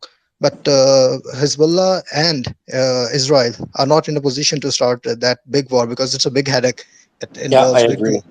And I I also think think that Zev, yeah, don't go you ahead, think? Don't you Barry. think like we knew that Iran and Hezbollah? Shouldn't we say that we knew? And let's see, Hadi thinks that Iran and Hezbollah would not get involved once Iran distanced themselves from the attacks. Like, wasn't shouldn't that be Yeah, enough of I think indicator? I think that's a good point, right? And I think he made a very good point. And the distancing is very important, right? That sometimes a person's silence is their answer, right? And I do think that's a really really good point that Hassan made. I'm not sure that it's been made in this space before. By not condoning it, they are in a sense condemning it. I think. I'd love to hear Piotr's thoughts on that if possible. Yeah, sorry, I was just seeing how quick I could press the wave button. Never tried that before. Yeah, look, this is essentially what I wanted to emphasize in my other comment, which is I'll be back in a bit. That's why I'm at a function at the moment. But yeah, look, I mean, for me, the writing on the wall for me was the minute that Iran started saying diplomatically, we're not sure, we're not really hesitant, reservist, distancing, keyword. Um, Everybody else, or if you look back at any reports that Mario and his team have shared, and it's not a critique, it's just an observation of journalism. It's everybody else insinuating or making statements about what the Islamic Republic is planning to do. This is no way a defense of the Islamic Republic as well, by the way. I absolutely deplore those people and what they do for women and everything that we've seen in the past year. But they are still rational decision makers. And for me, at the highest level of global government, they want to be very clear in their political and diplomatic position, in their maneuvering. If they didn't, as I've said before, they would go dark. They would not bother to communicate, or they would just allow the Hezbollah and entities, etc., be them in Syria, whoever it is, to do all the signaling for them. But they're not. Yes, Haname has said some provocative statements on social media, but he's the supreme leader. He's not the only person that makes the decision. There's still a lot of, elements, components to the machine, particularly in the Iranian regime construction. It's sort of very, as I said, it's one of the most comprehensively constructed systems in the world. If you actually look at how it all works together and how you pick people and how they pick parts of the government. So for me, the Israelis, the Americans, etc., are the ones that have been the ones insinuating Iran is more involved or wants this thing to blow up, etc. And I don't think Yeah, that is the case. I think the Iranians don't want to get right. involved. So I have a question actually, perhaps Alex and So, listen, so the Rafah border crossing between Gaza and in Egypt will be opening tomorrow at 9 a.m. to allow the evacuation of foreign nationals into Egypt, while at the same time allowing the transfer of humanitarian aid into Gaza. So, my question is this to, I guess I'll start with Alex. Do you think this represents any type of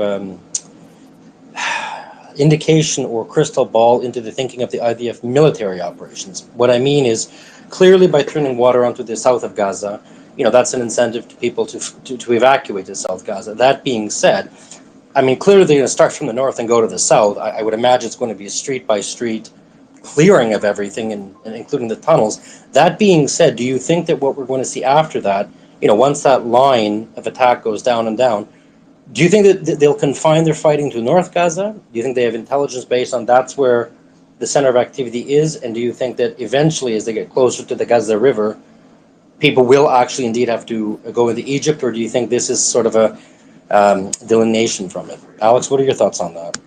Well, it's interesting. So the clarification from the ambassador was important because if you've seen the comments from all of the neighboring Arab states and Egypt in particular, obviously concerned about the large population of that are currently internally displaced people in Gaza that would then become refugees once they cross an international border. That's the difference in terms of the definition between the two terms, and that they would, basically be responsible for taking care of them. Is by doing so, am I opening the door to a permanent displacement of the Palestinian people in Gaza and therefore complicit in, the end of Gaza as a Palestinian territory? So, with the ambassador's comments very clearly clarifying that that is not, in fact, what they seek to do, and turning the water back on today, again, which, those types of things were preconditions from, from the Egyptian, from Sisi, that's what was required in order to open the crossing and let foreigners out as well. So, I think it was probably a confluence of all those activities together. Now, in terms of how far south they go, again, the stated military objective is the destruction of Hamas. It's very clear based on the statements that Israel intends to go into Gaza City on the ground. Again, like I've talked about for days, the only way to do this is you got to go either house to Yeah, house, searching sorry, just everything. one quick second, Alex. Sorry. Actually, General Michael Flynn is in the audience. I've sent him a request to speak. Sometimes when I send a request, it doesn't work. Mario, are you there? Yeah, sure, I can send it through. But But my I former want to go boss. back. I want I want to go back to so we've talked about the border crossing opening up. I want to go back to the comments by the Palestinian president as well. I understand that Hamas and the PLO are not allies, but to not only distance himself from Hamas and say, hey, Hamas are not. Let me read exactly what he said. I don't want to paraphrase. The policies and actions of Hamas do not represent the Palestinian people. Not only that, but he's called for the release of the hostages. I think, as far as I know, this is the first time he does so. I think just, Alex, what seems that just Hamas is getting isolated as time passes. Every day we see it getting isolated more and more. There's the rhetoric that is in support of Hamas is diminishing as well. Amir, do you disagree? Well, Mario, not totally. There's based on history, when Iran wins big in some areas, they just some kind of distance themselves from their proxies, not like leaving them or abandoning them. That's not what Iran's doing. Actually, it's something very little. The Iranian ambassador to Iraq, he's actually an RGC general, very big guy in the ranks. And when he denies something from the UN's diplomats in Iran, that means that there are some I don't know, IRGC involvement in the region. And actually, I think he's one of the commanders of this thing. And when they say that, this means No, I that think Iran maybe, is but not maybe leaving no. Hamas alone. I don't think. I don't know. I don't. Him denying a statement that's actually not true. Him denying misreporting, casually denying misreporting. I don't think implies that they're already involved. If anything, based on what they're saying, I just don't see any indication that they're involved. Alex, do you disagree? Sorry, Mar, the denying from the Iranian ambassador to Iraq, Al Sadiq, I know him. That guy is an IRGC general. That's interesting to me. Many people could have, maybe the deputy foreign minister could have denied this. That's weird for Could me. it But he could it didn't. be He denied it. disagreements, Amir? Could it be disagreements between diplomats in DC and diplomats in New York and diplomats in Have we seen disagreements? Have we seen disagreements between the Iranian military or the Khamenei and the IRGC? Aren't they all led by the Not really, Khamenei? not really, not really. I think the UN diplomat that was actually quoted, that was not Iravani, the UN ambassador. I think it was one of the deputies of him. I'm actually I The Iranian reporter in New York, which works in the UN UN's office, I actually asked her about this. If she responds to me, I will share this with you guys. I think that it was some silly question from a journalist and it was misinterpreted heavily. But Iran is not leaving Hamas alone. But Iran is distancing Just from for the Hamas, audience, sorry, like just the for the Houthis. audience, if you check the pinned tweet, we're talking about something that was very major earlier that kind of got and then it was kind of got rebuked by the Iranian ambassador to Iraq. But the statement, just to kind of refresh everyone, Iran's armed forces will not engage Israel provided it does not dare to attack Iran, its interests and nationals. Now, I think that statement was made. It was added in inverted commas. They're trying to distance themselves because maybe they're not meant to make that statement. Maybe this is their official position, but that's meant to be discreet. They want to, they want to save face. They want to show support to Hamas. They want to try to deter Israel. So maybe he misspoke, but that statement seems to have been made, and that's by Iran's UN mission. But it does not seem to be through the official communication channels. So that could have been Iran's UN mission responding to a question. But do you get instances? How important is it when Iran's mission makes a statement? And I wish Alex was here. Alex, Mario, if you can I give you my 2 cents of the reading yeah, of sure, all of this please. happening? I feel like it is important for their bases to. I feel they're purposefully making these statements, and the where they are making the statements is also important because they still have to kind of maintain face. That's my reading. Again, they have to maintain face. One statement does not, for me, exclude the other. Am I making sense? What I'm trying to understand is what statement is to say to kind of show certain rhetoric, and what statement is the truth. And for me, when a statement is made and then later revoked really quickly, I'm thinking whether this is the official stance. That's what I'm trying to understand. So far, Iran has been de-escalating. So if they made that statement to the UN, does it sound like what Iran's been saying for the last few days? Yes. I agree. I agree with the statement. Zev, what do you think? You've asked questions, but you didn't give your opinion on this particular point. Actually, I agree with Layla. I mean, my comments are brief. I actually agree with her fundamentally. What are your specific thoughts, Mario? By the way, Yeah. just more reports before my thoughts. More reports. The jets that were above Lebanon now they seem to be flying on a low altitude above Syria. So our assumption that these jets were heading to Syria seems to be true. So I wanted to make that point, and I want to refresh the room. Something we mentioned earlier. When asked whether Israel has plans to reoccupy Gaza and if Palestinians will be allowed back in, Israeli President Herzog stated, "We have no desire to occupy or reoccupy Gaza. We have no desire to rule over the lives of more than 2 million Palestinians," providing a clear stance on Israel's intentions. Do you think that? What are your thoughts on this particular statement, Wajih? I was going to ask a question, whether the military experts in here think that the jets flying low in Syria could be intercepting military weapons No, to like. I don't think so. Okay. My own gut feeling is no. I want to. I'll let. I'm curious to hear, if possible, Syrian girls' thoughts about jets flying over No, I wouldn't Syria. go. And then I wouldn't go with. No, I would get Syrian girls' thoughts okay. on the plans to occupy Gaza. The statement by the president: "We have Well, no then I'll desire to offer my occupy or quick reoccupy comments Gaza." on that then. Please, yeah, So go ahead. I heard his speech, right, and I think that it's a very pointed speech. I have no issue with what he said. I'm just not sure, to be perfectly honest with you, that is going to be the outcome. I understand that he doesn't want to. He says he doesn't want to rule over 2 million Palestinians, and I believe that to be true. I generally do. I don't think that there is a desire to absorb the Gaza Strip into Israel. I'm just not sure what that's going to look like, right? The final, who's going to govern Gaza? I don't think Fatah or the PA is going to come in. Hamas certainly can't come in. So that's the question that people need to be asking. What governing body will fill that void? And I'm not sure. I'm just not even sure that if there is a displacement into Sinai, that a lot of the people will be returning. I still stand by that in my gut feeling. You don't think the PLO can fill that void?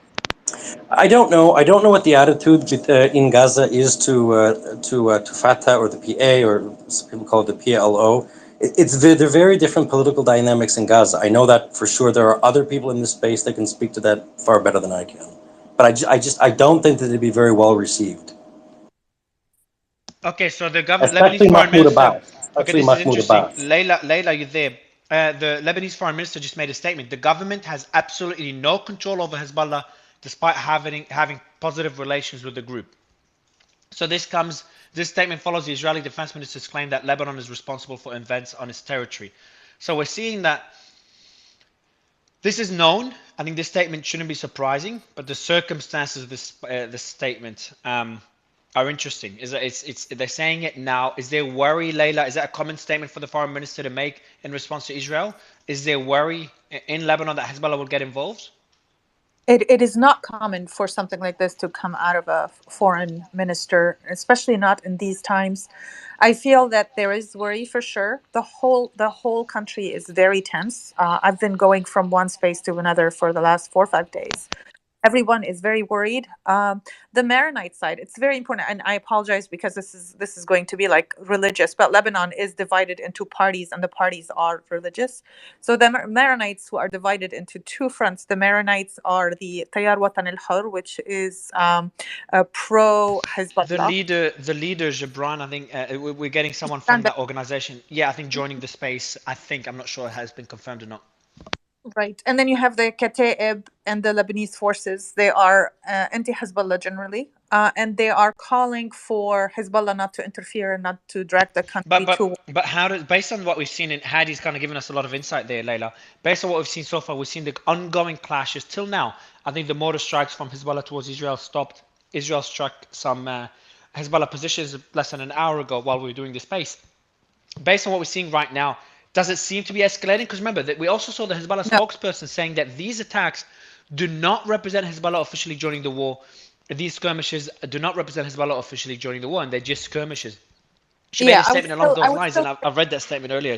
So is that common for Hezbollah to make such a statement?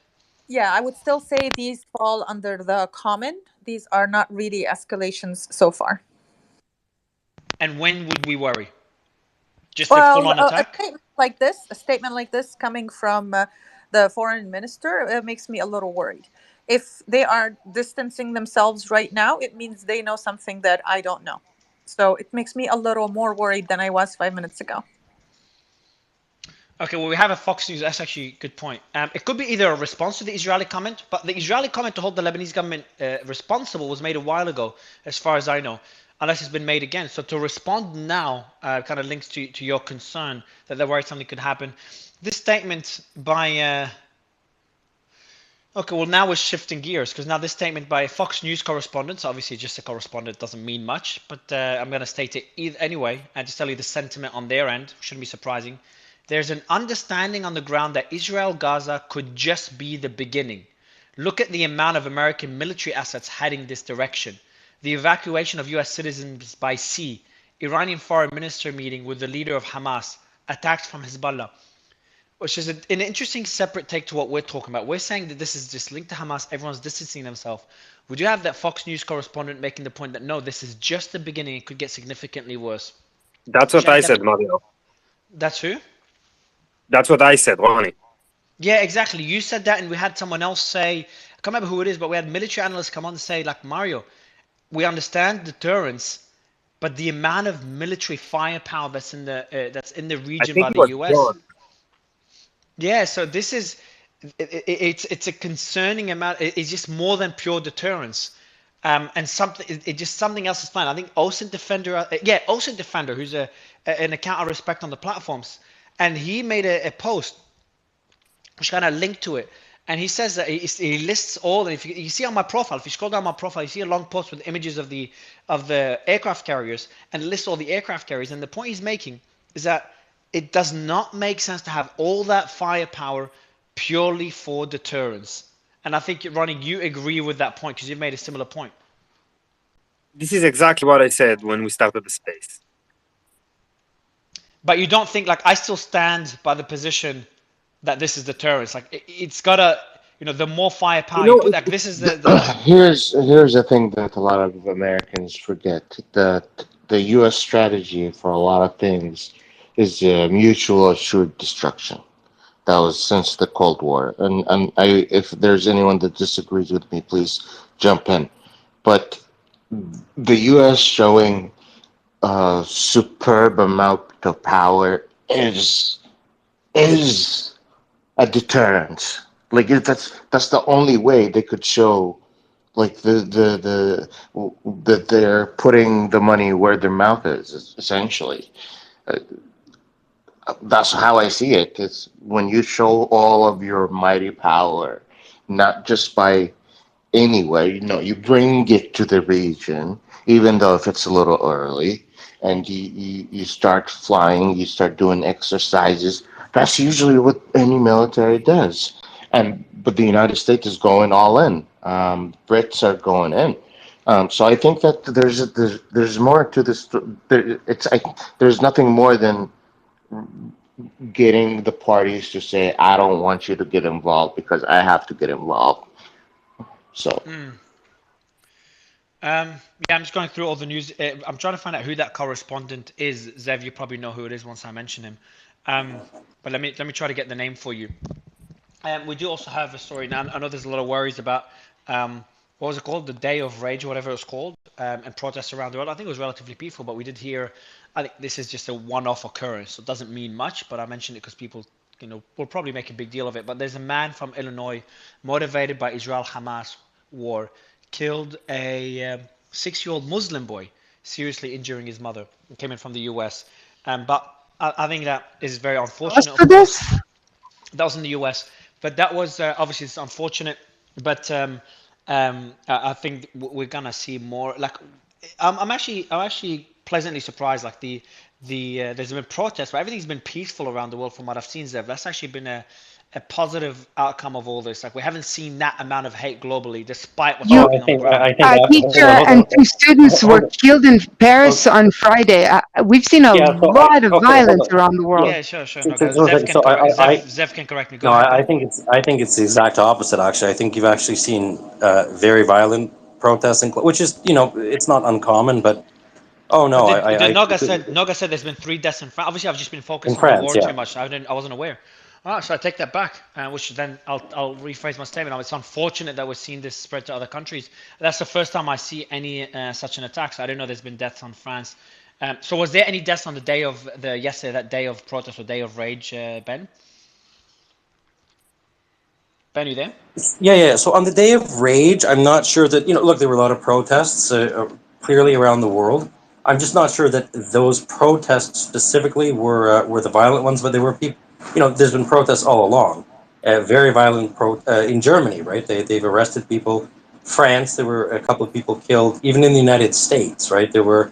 There's videos circulating, and I take them all with a grain of salt. But there was a pro Palestinian rally, and one man was walking by with an Israeli flag, and they jumped him and attacked him. So it is, it's not a. There was also an So attack in just China. Yeah, Uh, in China um, too. Yeah, and yeah, there's sorry. actually a video of it on Twitter. Yeah, I appreciate you sharing this. I do have Mario, just it is mention now. important to also say that the sheriff department has confirmed to the Chicago chapter that the killer Joseph Suba has been now charged with a hate crime for the murder of Adia and the attack on his mother. Are you talking about the one I just mentioned? Yeah. Cool. Yeah. Okay. So I want to go back to the battlefield. There's, according to sources, Hadi, are you there? The Yes, I'm here. secretary, yeah, look at that's according to a Palestinian source. The secretary, a Palestinian PL24, the Secretary General of the Iraqi Sayyid Martyrs Brigade is at the Palestinian Lebanese border today. So I mean Israeli Lebanese border, I guess. I'm guessing so. Yeah. Yes, there were Yeah. pictures of him as well. So does that mean anything? And who is he? I mean, he's part some of Iraqi group backed by Iran as well, and it's not the first time when you see an Iraqi leader on the borders. I think it's the third or fourth time that happened the past 3 years or 4 years.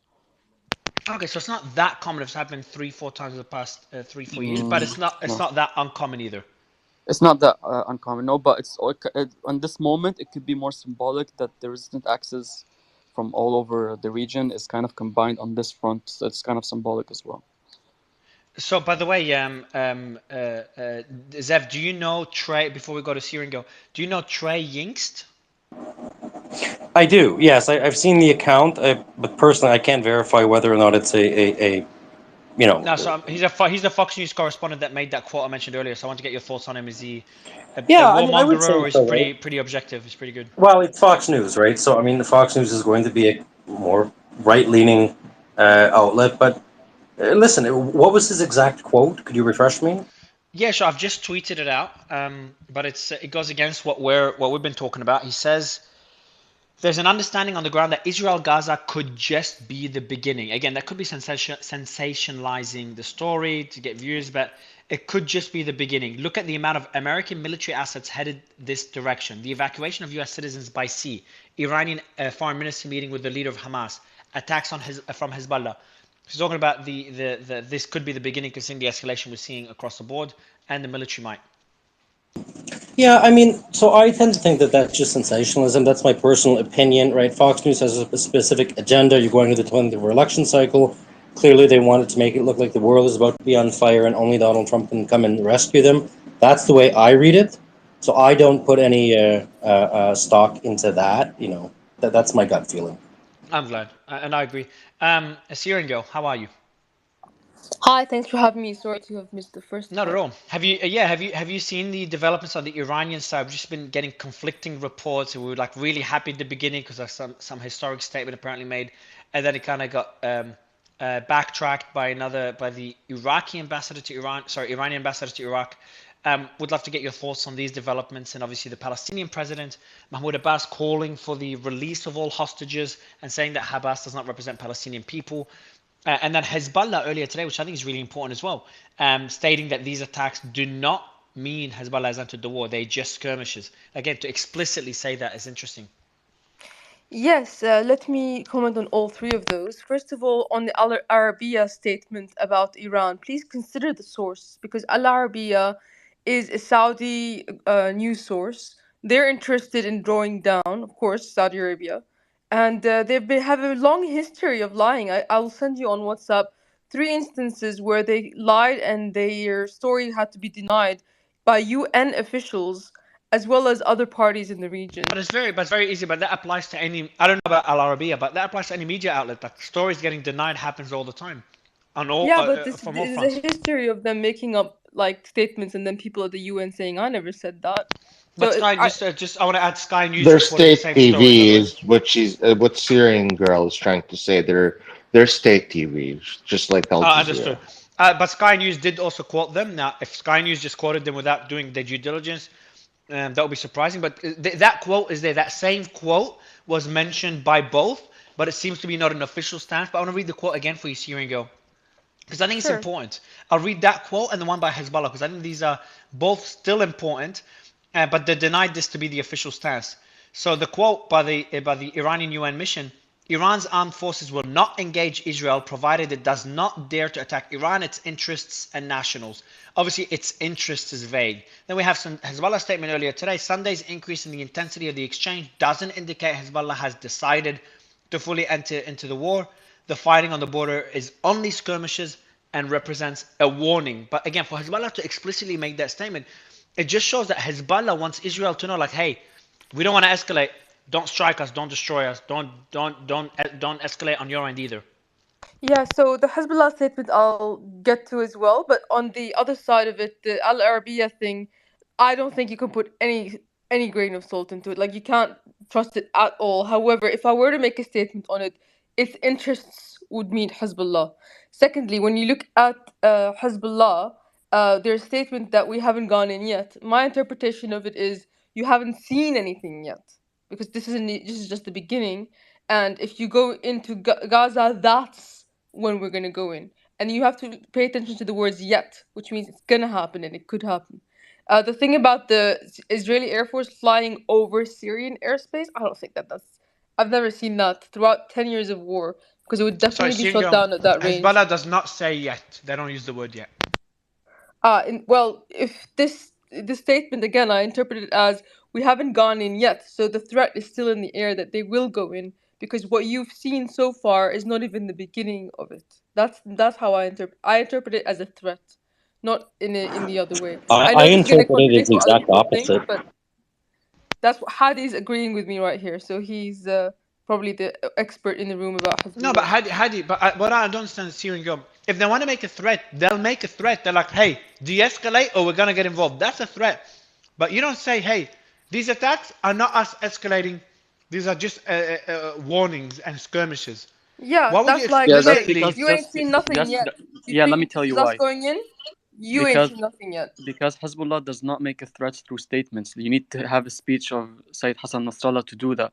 But the statement that came out today, they're basically saying that don't consider this as a retaliation to what's happening in Gaza. This is a retaliation of what you're doing right now in Lebanon. So it's like in a way of saying, yeah, you have not seen our actual involvement. This is not an involvement. This is what they meant. So can I ask you a Robert, question? Like, where from that statement? Like, how do you interpret it from those statements? I'm very curious. Thanks. Hadi, I'm also Lebanese, and I read it differently. I mean, if let's just call Iran an ally and not the backer of Hezbollah, just another ally in the region, right? Iran has been consistently and constantly for the last few days calling for de-escalation. Like, why would we go that far to read into Hezbollah just kind of like making that statement that way? I don't think it's a threat. I think they are kind of worried. Yeah, if we could get, or Hadi, if you wanted to respond, I'm sorry, I didn't want to cut you off. That's fine. No, I did not see that as them being worried whatsoever at all. And the statement was not from Hezbollah. I think it was shared by Mario. You said Rana Sahili, the spokeswoman, right? She's the one Correct. who. Yeah. Yeah, if there's a thing about that, if she said her own opinion is different than Hezbollah's statement, because I don't think there was an official Hezbollah statement, even if she's a spokeswoman, because she's probably just given her opinion that they did not actually go into full force. That's what they meant. But there was no de-escalation whatsoever proven by Hezbollah until now. We heard from the official statements, which is the Lebanese MP for Hezbollah, Hassan Fadlallah. He said that we will respond, but we will not show all our cards on the table when we do. And he said that, I think, yesterday. And then we had the deputy speaker of Sayyid Hassan Nasrallah, Sheikh Naim Asim. He said that we will respond accordingly to what's and we're watching closely what happened in Gaza. I think those two the only statements that you can consider. Rana Sahili, I don't believe it was an official statement, and I don't know where she said that exactly. I can find it probably on Twitter. If you can send me a link or something. Yeah, we'll do. And now we'll, before going to Emre, pleasure to have you, sir. I want to go to James. James, surprisingly, you also agree with Hadi. Yeah, I agree with Hadi about the rhetoric and the tone. Hezbollah never threatens people except in a public speech. They don't do it via letters, via memos, via information. They said they have Sayyid Hassan Nasrallah that goes up and starts speaking, and that's So when then they you threaten. disagree, but James, then you disagree because what Syrian Girl and Hadi agreed with it. What they're saying is that this is actually seen a threat, like you haven't seen anything yet. So what you're saying is no, they don't do threats like this. So then the other thing is that this is the opposite of a threat. No, what I'm saying is that the messaging that they are giving can't prove that it's not a threat. It's not. It can't be used as a way to prove that it's not a threat. That's what I'm not agreeing about. It for me, it's a way for them to like start engaging, showing off their hand, saying, "Look, that's what we can do. We can do better. Just pay attention. Don't push it too far." But they do not threaten. Like they will never. You will never have a document or a memo where it goes out and say, "Guys, please stop, or we're gonna attack you." So James, do you think the lack of a statement like that is indicative that they don't want to get involved then? No, it's not, because they don't do it. They don't usually. They keep their card closed, or they threaten after they did something, or they go like So you very think so you public think about it. so you think there's a chance that Hezbollah will get directly involved, even with the U.S. aircraft carrier and everything? You don't think they don't care? Yeah, I still believe they do not care, and they have enough force in order to deal with it. And I still think that Hezbollah, the relationship between Israel attacking Hezbollah, if Iran is really trying to stand on the side or be a bit more diplomatic, Hezbollah, the U.S. will not attack Hezbollah even if they open a front against Oh, Israel. I see it. I take the exact opposite. I mean, and just it's my own opinion. I think it's exact opposite approach. I think that if Hezbollah actually got involved, I think those warships are there for a reason. They would absolutely intervene. The U.S. Absolutely. I mean, Biden was Let's very clear. Don't. Oh, go Give ahead, me 10 Hadi. minutes. Give me 10 minutes. I'll give you everything about Rana Salahi and why she said that. I'm just gonna speak to my context Sure. and I'll give you 100% why she said that and if she said that. I'll let you know. I Okay, great. Yeah, disagree no, with you, Ben. I disagree. pardon? I disagree with you, Ben. Why do you disagree? Well, Because the surprise US me. is because if the US knows that if they go in, Iran goes in, and then it's gonna get much much bigger. So I think that those two forces are there to cancel each other out. So you think okay? So you think that if Hezbollah launched an actual major either incursion or invasion or attack on Israel, the U.S. would just sit there and watch? I Really? mean, if Except Israel looks like Syrian. it's I losing suppose badly, the one caveat I would make though is if Israel potentially launched, if they started the aggression, I think there might be some merit to that. But if I can't. Hezbollah gets Yeah. to Tel Ben, Aviv, Syrian girl, can you let me just respond to Ben about that point? You said it before, and a lot of Israeli people said it. A lot of people in Israel say, if the state of Israel is in danger or in danger of extinction, yes, the U.S. will intervene. But if the war starts, and contrary to the statements that were done by the US that said if Hezbollah intervene, the ships are here in order to attack. I believe that the US won't intervene except if there is a very high risk on having Israel lose. In Yes. any other circumstances, I think they are just here so that Iran doesn't get involved. See, and I read a little bit differently. I'd be interested to have Noga, if you can be there to offer your commentary. I read a little bit differently, right? I think that the U.S. in this specific circumstance will do everything, including, bombing or military intervention, simply to prevent it from becoming a potential existential threat. Because an existential threat to Israel, that's a very different. You'll have a very different Israeli reaction if people can understand what I'm saying. Noga, what are your thoughts on that? I think the U.S. Would like to hedge its bet and make sure that we make the most out of this opportunity to bring new order to the Middle East. And I'm actually surprised that they're doing it. But I don't think they're here to cancel Iran out. I think they're here to make sure the outcome would be good for the forces of good and Western civilization. I don't think, and honestly, yeah, I But saw that, Syrian girl. do you Honestly, think? no, no, one more second. I don't think the U.S. is particularly worried that Israel can't handle Gaza on its own.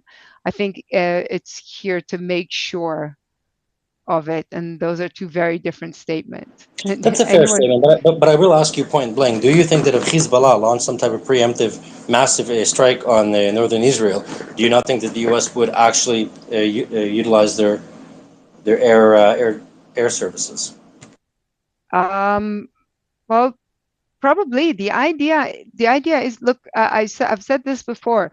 You can beat Iran in this area without actually attacking Iran directly. And if you look at the statements that they are not making, that's pretty much what they figured out is going to happen.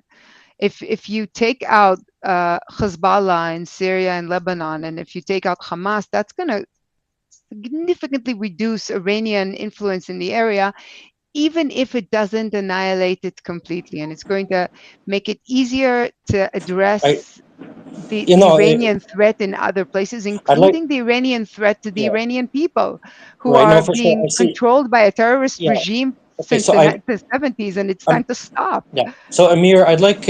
I see you giving a thumbs down. You obviously disagree. Would you offer your inputs? Well, I'm going to be quick, Ben. Thanks for letting me speak. Hezbollah is different to Hamas. Hezbollah is something that the Islamic Republic is proud of.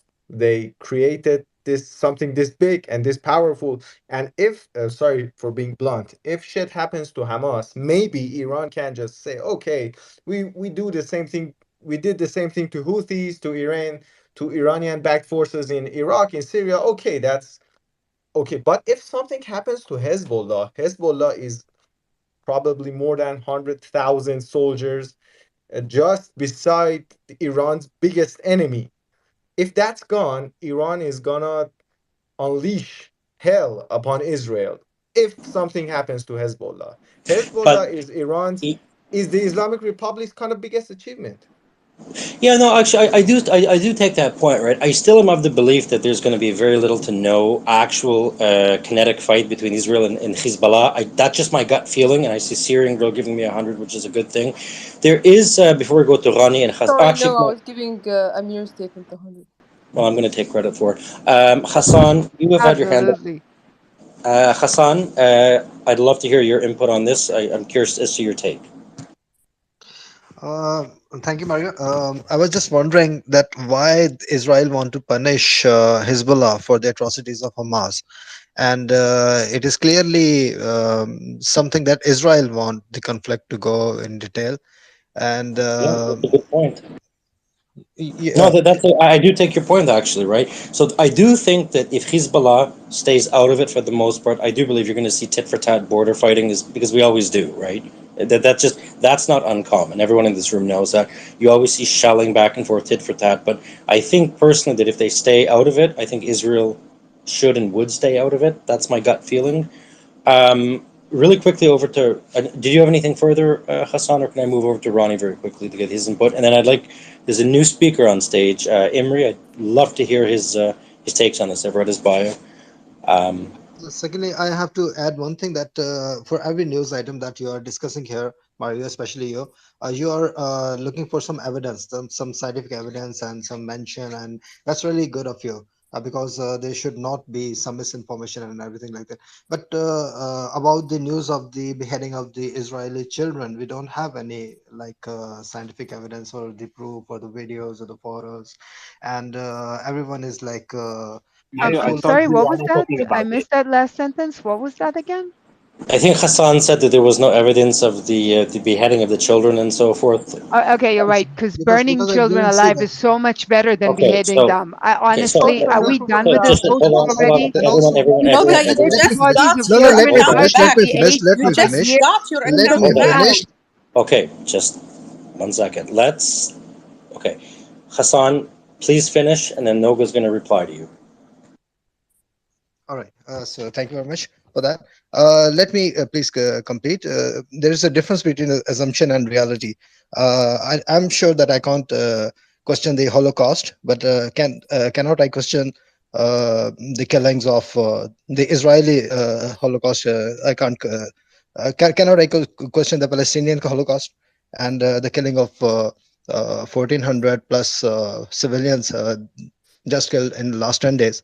So there are so many things that we can like discuss here, and I have many more No, questions about that. yep, that's fine. Noga, I'm sure you offer a very brief response. Then I do want to get to Yeah, Emery. Well, I'm first we're tired going of into this Emery. relativistic truth bullshit. 40 children under the age of 1 year old are being put in the ground, and Please, you are please share. asking Please me if share. they were beheaded or So, burnt? Yeah, I hold on. don't Okay, get so yeah. that. I I Please think I share. don't think Yeah, please understand Noga. share. how a human being Okay, can. Noga. Okay, please I share. Hang agree. on, you said I I am can here make a to. I am response. here I to waited. condemn it. No, I don't I get. No, am no, here hang to on. condemn it. I've I been am here to condemn no. it. Okay, I just want to make one point. I don't want to cut anyone off. Listen, he did condemn the killing of innocents. Noga, I agree with you. Condemned That the being said, killing of innocents right after he said it didn't happen. he That's didn't say no. wonderful. That's not. But Noga, that is in all transparency. That is not what he said. What he said from where he stands is he has not seen confirmation. I agree with you, Noga. That being said, he is entitled to his opinion. He Noga, no, I no, know. no, you're not entitled. No, there's the truth and then there's opinion. You're Are not you saying it was entitled to 40 your beheaded babies? it, that's Are not you how this are you works. saying that there was 40 beheaded babies? Are you So making that claim? I'm yeah, saying you so, gotta focus, girl. There are No, 40 I'm not. okay. The children Okay, under how the about this? How age about of a this? year. the Yes, You have you said there was obviously. hundreds of 40 beheaded. children. Okay, so this is why I listen, Noga. I agree with you. I think we should move away from this topic because we're I gonna really think get we shouldn't, but if you don't well. mind, I'll make a small statement and then I'll Okay, move go ahead. on. I promise. We put 40 children under the age of a year in the ground, and you're asking me if they were beheaded, burnt, or raped before. Are you even human? Okay, Who okay. does This is, So that? we okay, don't Noga, know. Noga. You lied about the So no, Syrian girl. No one has lied. What even the United States position is this? They when the clarifying article that came out, it simply said that Biden had not seen the actual images. There are plenty of confirmed news sources in Israel, and I understand that Syrian girl Hassan, you may not accept those, just as I don't accept news sources that come out of Syria or Pakistan or Lebanon, right? So I think everyone, let's move past this if that's fine. Ronnie, but at the end of the day, there are 1,400 dead people, right? So let's just move on from that. Ronnie, go ahead, please, and then I definitely want to get to Emery, but go ahead. Okay, so we've been talking about Hezbollah, and I just want to say, but when people talking about existential threat to Israel, so it doesn't mean that the state of Israel won't exist, because IDF is fully capable of taking care of Hezbollah and Hamas at the same time. People here vastly underestimate the strength of the IDF army, and it's laughable. It's one of the most advanced militaries in the world. We talked about it yesterday. We have the best air defense. I've been actually today having difficulties to navigate because the GPS system are being disrupted so Hezbollah won't shoot rockets using GPS guidance. So we have a good air defense system. Hezbollah could never actually extend the state of Israel, and IDF is fully capable of dealing with it. And one more point, I know Syrian girl said that in 10 years she haven't seen Israeli plane over Syria. So I would like her to explain me what happened to the airport in Haleb and Damascus that actually have been I don't know what Yeah, to call that's it, very simple. They country. don't fire from Syrian airspace. They fire from outside of Syrian airspace, like No, the no, no, no, no, no. Eritreans No, no, or no. the They Middle. absolutely do fire from inside the Syrian No, they do airspace. not. No, they do not, brother. I've Hold on, been Syrian. covering the Syrian. Look, the S So, two but you're hundred wrong. was. No, no, no, no, no, Excuse no. me, Just Ben. allow me to I finish. know Two-way Syria. Syrian.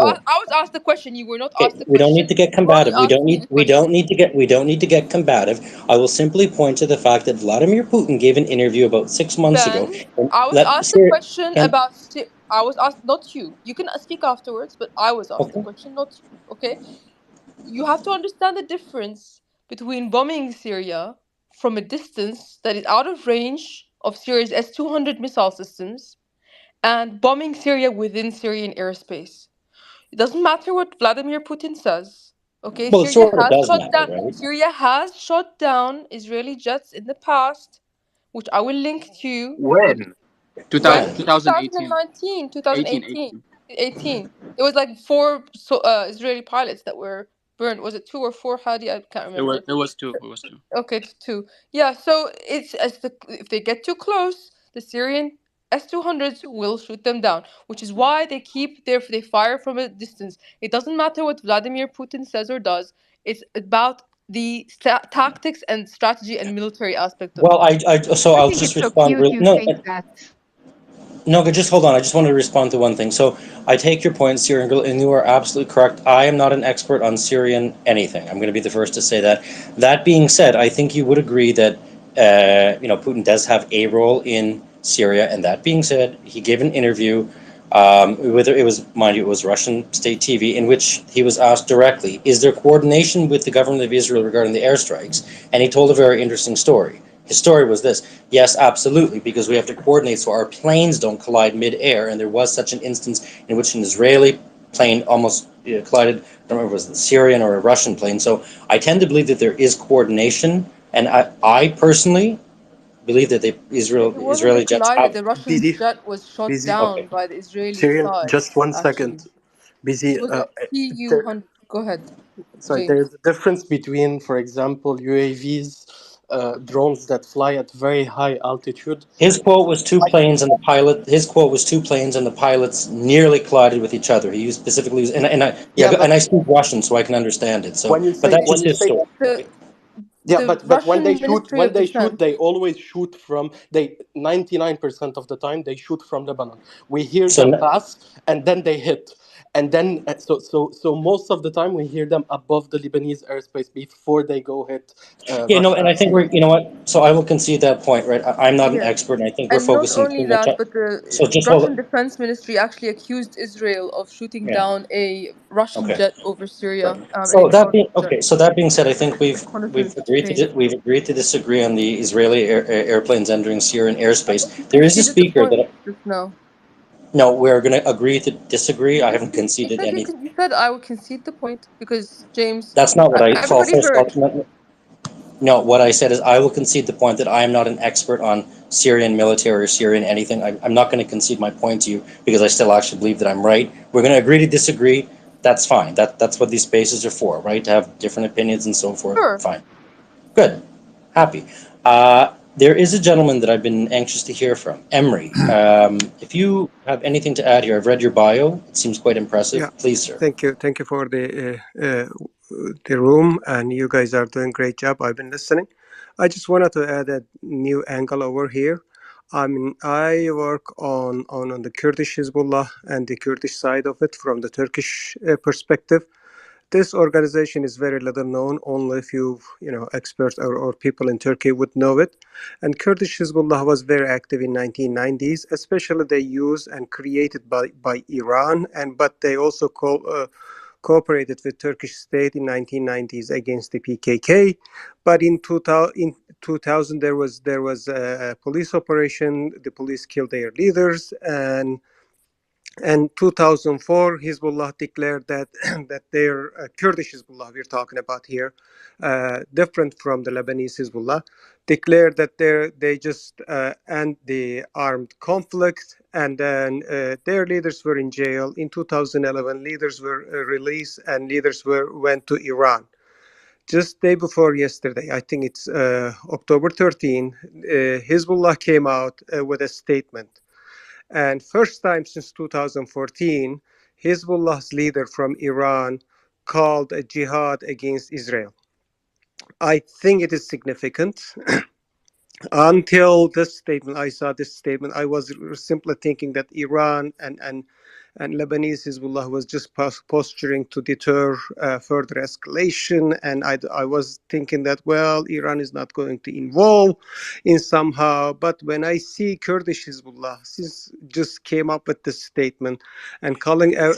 Is there a source? Sorry, I don't want to cut you off. Is there something that you could potentially share in the chat? Because We do that's have guys. We actually. do just sorry. I want to go back to Lebanon. Sorry, Emre. There's ongoing fighting right now. Just let me. I don't know if you can. Oh, it's no audio. This. Oh, there you go. So this is shooting is ongoing as we speak on the Lebanese-Israeli border. Hadi, is that, sorry to interrupt you, Emre, but is that common? I understand the skirmishes to go on for that long. Usually they do not go for that long. Usually it's just 1 or 2 days. But because the situation is too intense and there's a lot of, because every time there's skirmishes, Israel does something that Hezbollah has to respond to. I think that's why it keeps going on and on and on. Every time there's skirmishes, Israel either kills Hezbollah soldiers or Lebanese civilians. So Hezbollah feels obligated to respond back, and then Israel feels obligated to respond back, and it's gonna keep going on until this intensity ends. How does it end if each person, so one of the sides has to give in and not escalate? I think probably I don't see it, because I told you 2 days ago. I think we're gonna keep seeing that every single day until we see like a major decision when it comes to Gaza. But I don't see a full war right now until we hear a speech from Sayyid Hassan Nasrallah. Yeah, I'm worried. But the thing is, by the way, is Nasrallah giving a speech tomorrow? No, there's nothing confirmed about that. There's just, okay. I think everyone was saying that when Nasrallah, I think it's Haaret said when Nasrallah speaks, it's gonna open the gates of hell in Israel. That's the only thing that was mentioned about his speech. Has he? Mario, you cut out. Sorry, Ben.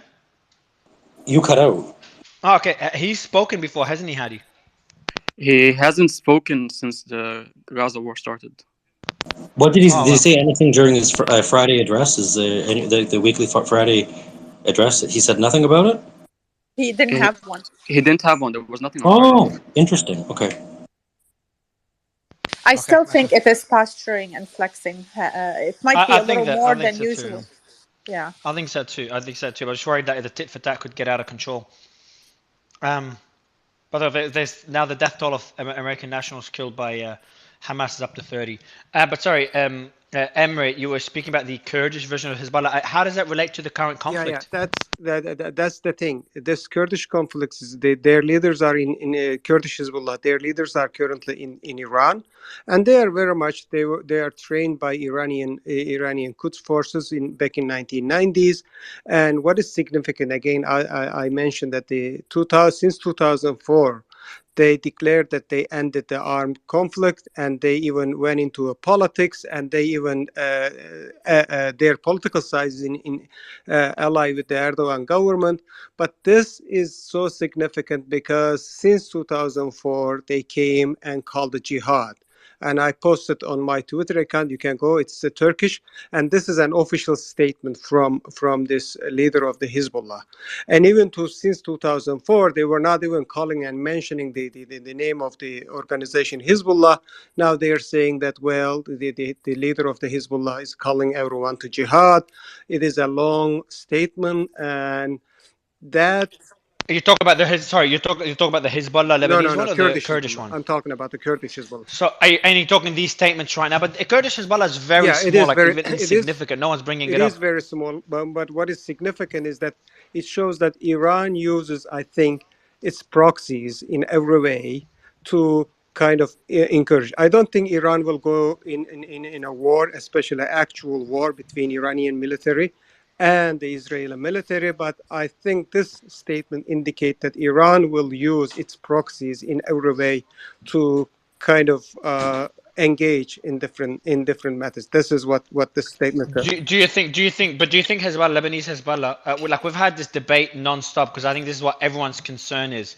Do you think there's a risk, a high risk, of the Lebanese Hezbollah getting involved? Well, when the Kurdish Hezbollah calling Eurofund to join, they're saying in the statement that those who are close to the border gate and go and send jihadists to those areas to help the Palestinians. And they're saying that if you're not able to, in that statement, if you're not able to send jihadists and send money, the statement goes long and many points. But the point here is that I think they have been simply recruiting jihadists. I don't know whether they really actively wanted to engage, but the Hezbollah, as a Kurdish Hezbollah, as an organization, just laid down their arms and came out and try actively recruiting their militants. Show that I think Iran is going to use those proxies somehow. That's my guess. So I want to just, Mario, very quickly, I want to just endorse what Emre said. He's a fine, and anything he says, I hold in high regard. So what he said, very much on point. That's all. No, I appreciate it. Emre, so what would you say are Hezbollah's red lines? Where does Hezbollah draw their red line? Well, I'm not an expert on Lebanese Hezbollah. I think, well, there are still ambiguities. What I read is that I think the U.S. intelligence and the Western intelligence has a good information that they're anticipating somehow Iran will use these proxies to engage. I don't know in what form they will engage. Therefore, those, the deployments of our U.S. military is not just a deterrence, deterring the Hezbollah. I think they have evidence and they have information that with all these jihadist recruitment activities, and especially this Kurdish Hezbollah statement, open statement, indicates these jihadist network. And I think Hezbollah, Iran is mobilizing these jihadist network. And I don't know whether it is going to redline or not. I don't assume that this Hezbollah is going to, Lebanese Hezbollah is going to wage a war. What they're strategizing is to extend this conflict period, and also, if possible, they wanted to extend the war because United States and Israel needs to have a short and swift victory and possibly end the Hamas. I think they should, by the way. And but Iran's strategy is to extend as much as they can, so that when the escalation is extended, Iran will win. I think this is what they're aiming for. I don't know if they can avoid to clash and also they extend these tension, if you will. As long as they can, I think they will win. If there is a clash, and I think they also wanted to extend the period of the war so that they will win. I think this is what they're strategizing for, and I think by focusing on the red line or not, I think we are missing this point, what they're strategizing. This is how I read. Interesting. Okay, but so you're saying under no circumstances will Hezbollah want a war with Iran, but there's reasons to believe, based on what you're seeing, that Iran's incentive is to prolong the war. However, you also hinted that the US might have intelligence, considering how many aircraft carriers, how much the forces they put into the region. The US may have credible evidence that Hezbollah is actually looking at getting involved. Yeah, I think just Lebanese Hezbollah would be a mistake. Iran has many other proxies, like one in the Kurdish Hezbollah, and other smaller proxies that they would want to prolong the war. And I think the Western intelligence communities would know it. And I think the strategy is on whether they wanted to have an immediate, swift victory for Israel, or to prolong the conflict, and if there is a war, so that they will win. I think this is what they're planning for. Can I ask you That's a interesting. question? Go ahead, Ronnie. Uh, do you, but your personal view, think that there is a chance that Iran and its forces and allies could possibly beat Israel and the United States, and even NATO get involved? I think they sent some support. So, do you think it's a possibility? It's an outcome? Well, I think we need to define what beat means. I don't think when it comes to military beat and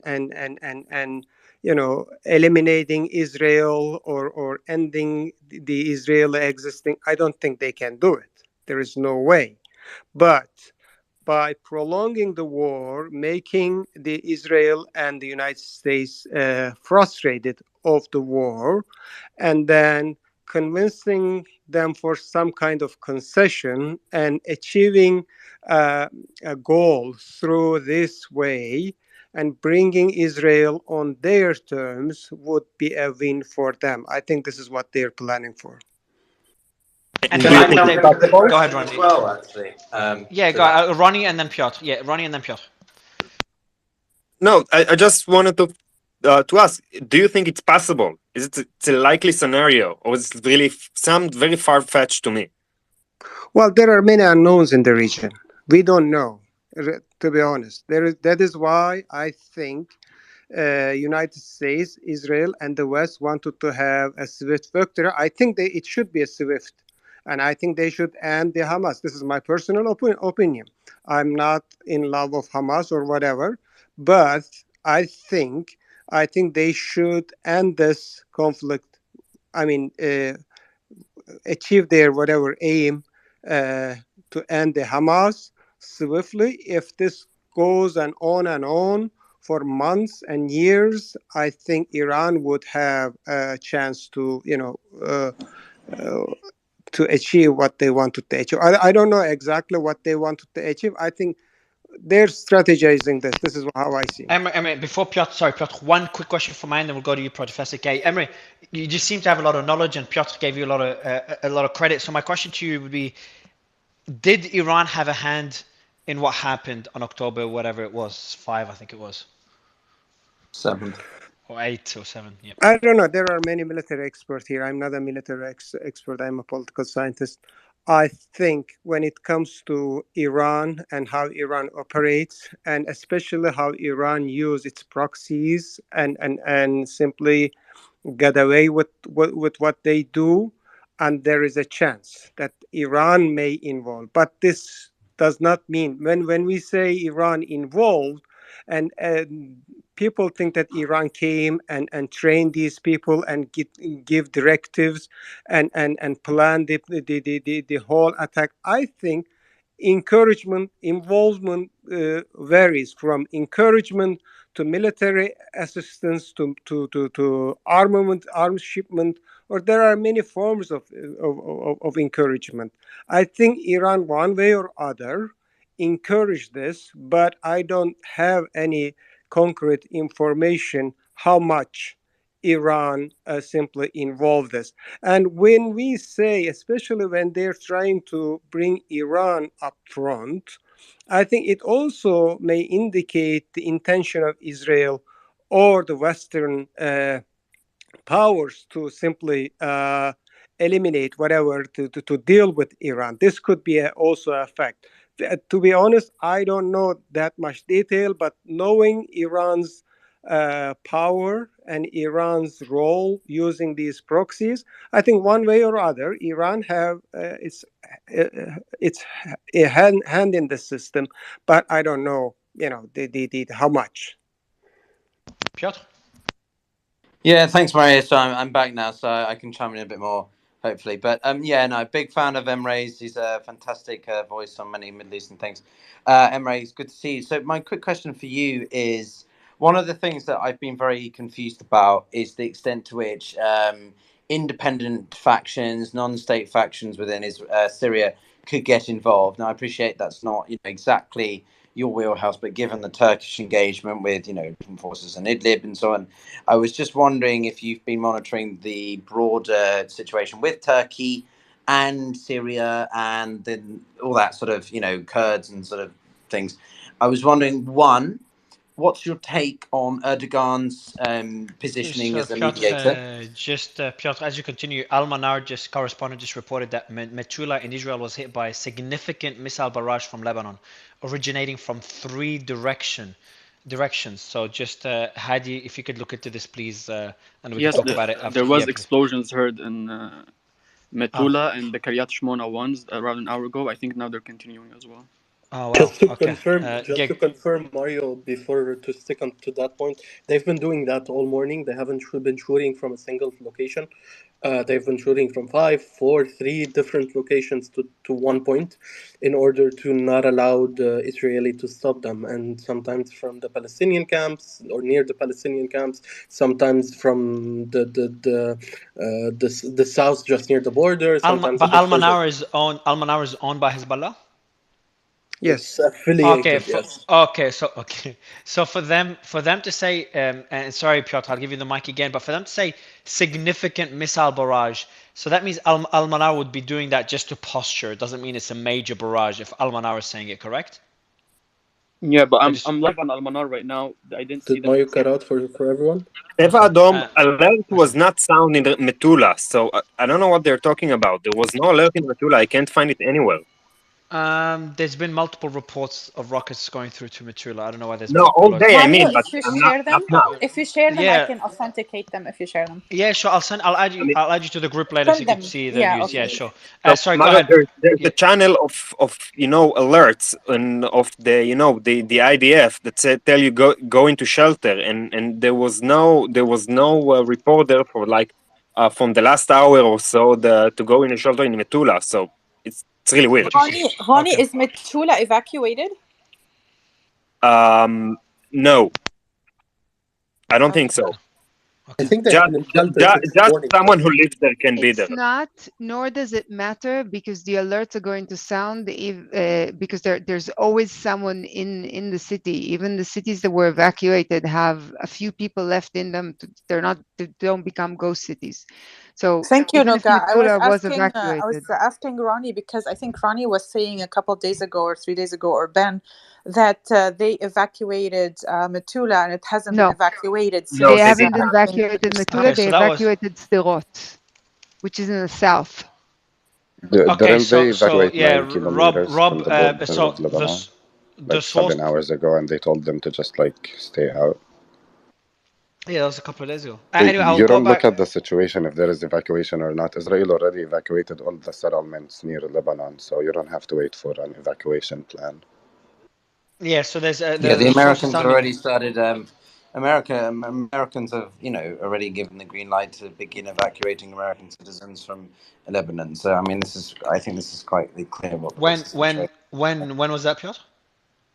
I tweeted it out earlier. I mean, I think it's from tomorrow or 8 a.m. I mean, they're going to start evacuating American citizens according to the U.S. Embassy. From Lebanon or from Palestine, man? I think it's from Palestine. From Lebanon. Gaza. No, from Lebanon. From Lebanon, yeah. Yeah, from Lebanon. What's the city beginning with H? No. My parents are there, American citizens. My brothers, their wives, their kids. They didn't get anything. I Yeah, can definitely get fact check, and I also have. I used to work for the State Department, yeah. The U.S. and I Embassy in they would tell me. Israel will be evacuating its citizens from Haifa to Cyprus from 8 a.m. local time. I tweeted that From out about That's Haifa, 40 in but minutes that's ago. from Israel. Haifa. From That's Haifa. from American Israel. citizen. Hang on, hang on. I'm sorry, Mario. Who Guys. said that? Sorry, guys. 2 secs.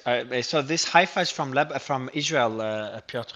So I'm from Haifa. It's cool. I'm an American. I could go on a free trip to Cyrus. Sorry, No, I but got then a yeah. Okay, I honestly, got my guys, this is geography. fake. two This I is got secs. my so Two fake. geography. secs. Okay, Hold on, Noga, you can Noga, go. Noga, it's enough safe. Noga. Just guys, please, easy. So Piotr, what we say? So is it Haifa or is it Haifa or Lebanon? Just to be clear, because Lebanon will be very concerning. Piotr, you're muted. Okay, I yeah. think So someone. if you can unmute, yeah, yeah. So it's from Haifa. I got my towns mixed up, and this is Oh, genuine. So yeah, it's from Haifa. So I 14 could hours. answer about that. Mario, I'm an American I still citizen and have a actually couple of got a questions. message that if thank I you. I'll give you the want mic. to, Mario, if I want to, I can go to Cyrus on the expense of the United States. Cool. If you Yeah, can go there, I we have a, can No, we can no, take no, a hold that's on, break just, from because you that's running for because a he's day. an Israeli Jew. But let me tell you what the email that I got as an Mike, American citizen in Palestine, and I can go send ahead, the Mike. email to Mario. We got Go an ahead. email that they're evacuating Palestinian Americans. Sorry, first evacuation was to Athens through United Airlines, and it actually landed over there. And I have a friend who took it, and I can send you an email. The other one was a ship docking from Haifa to Cyprus to Larnaca. So what Piotr is saying is actually correct. Can you Unless send you're me an Israeli Jew, Mike? you I'd can like leave to see whenever you that. want. Yeah, you don't Can have to you wait email for me the that? U.S. embassy. Can you Yeah, email Yeah, I me I know, can that? but I'd send you like from to the the see email that. extent right of now. the United States. So just Sure. yeah, just I'll I'm go going to to back send to you a Piotr. picture of the email. Yeah, sure. Piotr. so I Mike. I want to Piotr. chime in here. I do think, if I remember correctly, I do think that there were the American, they ordered evacuations of American citizens. I think Mike is correct and Piotr is correct. I can go double check that. Yeah, it is correct, I think. No, it is Yeah, correct. I Piotr. am an American citizen. I We got the can, notice. guys. All right, guys. Yeah, this is correct. I think all of us agree this is correct for Haifa. But the one that concerned me and gave me a bit of a heart attack, I'll give you the mic again, Piotr, was when he said he got mixed up, said Lebanon. I got really concerned, as in very concerned. But yeah, Piotr, I'll give you the mic again. I know you were asking Emre a couple of questions. Yeah, thank you, Mary. Yeah, sorry, I misspoke there. It's been a long day and a long week for I think many people. Not I'm All good, happy man. All good. you can say that. So no, Emre, just a couple of questions. So question one basically is, what is your take? What are your thoughts about the mediation role that Erdogan has seemingly been trying to take alongside, Egypt? They seem to be the two main countries that are trying to do this, at least in the Arab world. And second, do you have any thoughts about the situation in Syria? Again, I appreciate it's not your immediate wheelhouse, but obviously Turkey's relationship to Syria is obviously very significant. Do you think that there could be a Syrian overflow spillover into Israel or combatant with Israel if there were to be an escalation to a northern front? Yeah, thanks, Piotr. It's good to see you as well. Well, I have an interesting position Erdogan has been taking. In the first few days, Erdogan was trying to take a position of mediator, and he was not criticizing Israel. He was not criticizing the West. He was not, openly supporting Hamas, and it was obvious position to try to be a mediator. However, in following days, I think he did not get what he was hoping to get, and he started criticizing the United States. For instance, he said, "Why the United States is sending all these ships to the Eastern Mediterranean and so on and so forth." What has happened on this Friday was very interesting. Erdogan's son-in-law and his son took place, not no, no I'm sorry, not on Friday, this Sunday, today, in Turkey, and they was the leading figures of pro-Palestinian protests.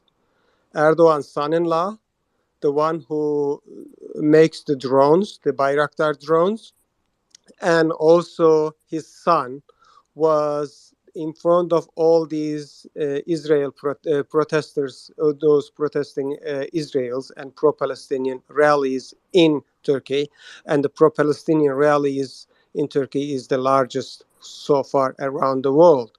So it is obvious that Erdogan has been supporting, at least publicly supporting, Palestinian cause by sending his son and son-in-law to lead these protests. At the same time, he is distancing himself from the harsh criticism he was doing back in 2009 up until, I think, a year or so ago, when they start normalizing their relationship. So when it comes to, so I think this is a strategy for Erdogan to try to insert himself into some kind of role, because when Anthony Blinken went to the region, he went every interested countries, Jordan, Qatar, or others, but he skipped Turkey. It was disappointing for Erdogan that United States simply ignoring Turkey and Turkey's role. Therefore, he's taking hardline to insert himself into this, into the business of this conflict. When it comes to the militants in Syria, especially in Idlib, I haven't seen any evidence yet that they would go, because I think there is a nuance here. That is, the Hezbollah, Assad, and pro-Iranian forces are much more interested in involving this, and they are naturally anti-Assad, and therefore there is very little chance I see that they would join forces with Assad to fight against Israel. I wanna go, if you don't mind, Piotr. I wanna go to Veer. Veer, you haven't spoken yet, and then we'll go back to the discussion, and then maybe update Alex briefly on the development since you sent us the article. Veer, I know you've been on stage a few times. I don't think I've heard you speak, so it'd be good to get your thoughts. Hey there, thank you, Mario. Mario, we've been talking about the aircraft carriers and the fleet and what's going to happen and what's it going to do. I'll give you a perspective of what's going to actually happen with the carriers. Can you hear me? Yeah, man, I can. I'm actually Okay, glad great. you. I was just thinking about it. No, Joe, I'm gonna pin it above. Let me just do that now, because the size of the fleet, and Ocean Defender, who I respect, he did a post where he said that it just doesn't look like it's a what's the term that we've been using nonstop? It's a deterrent fleet. It's there So for that's other correct. reasons. He said it's more than just posturing for an Israeli invasion of Gaza. So it's more than just posturing. I want to get your thoughts on this view. I'm glad you brought it up again. I'll pin the tweet that Austin Defender did, and I posted as well, where he goes through breaks down the entire fleet. Go ahead, So, Veer. so first of all, from a fleet perspective, in the Ford was in the Mediterranean, up in the Adriatic. Damn it, And doing Veer. Veer. excuse me. The robot. Yeah, Yep. your mic. Can you hear Yeah, me? your mic. Okay. Yeah, Sorry about that. Sorry about that. your voice changer is playing up, so you, you All gotta get right. a better There voice we changer. go. Go. So as I said, the Ford was up in the Adriatic. That's where her position was. She's been there since May. Four strike fighter squadrons, everything. As soon as it came in, moved to the south, it came out of Italy.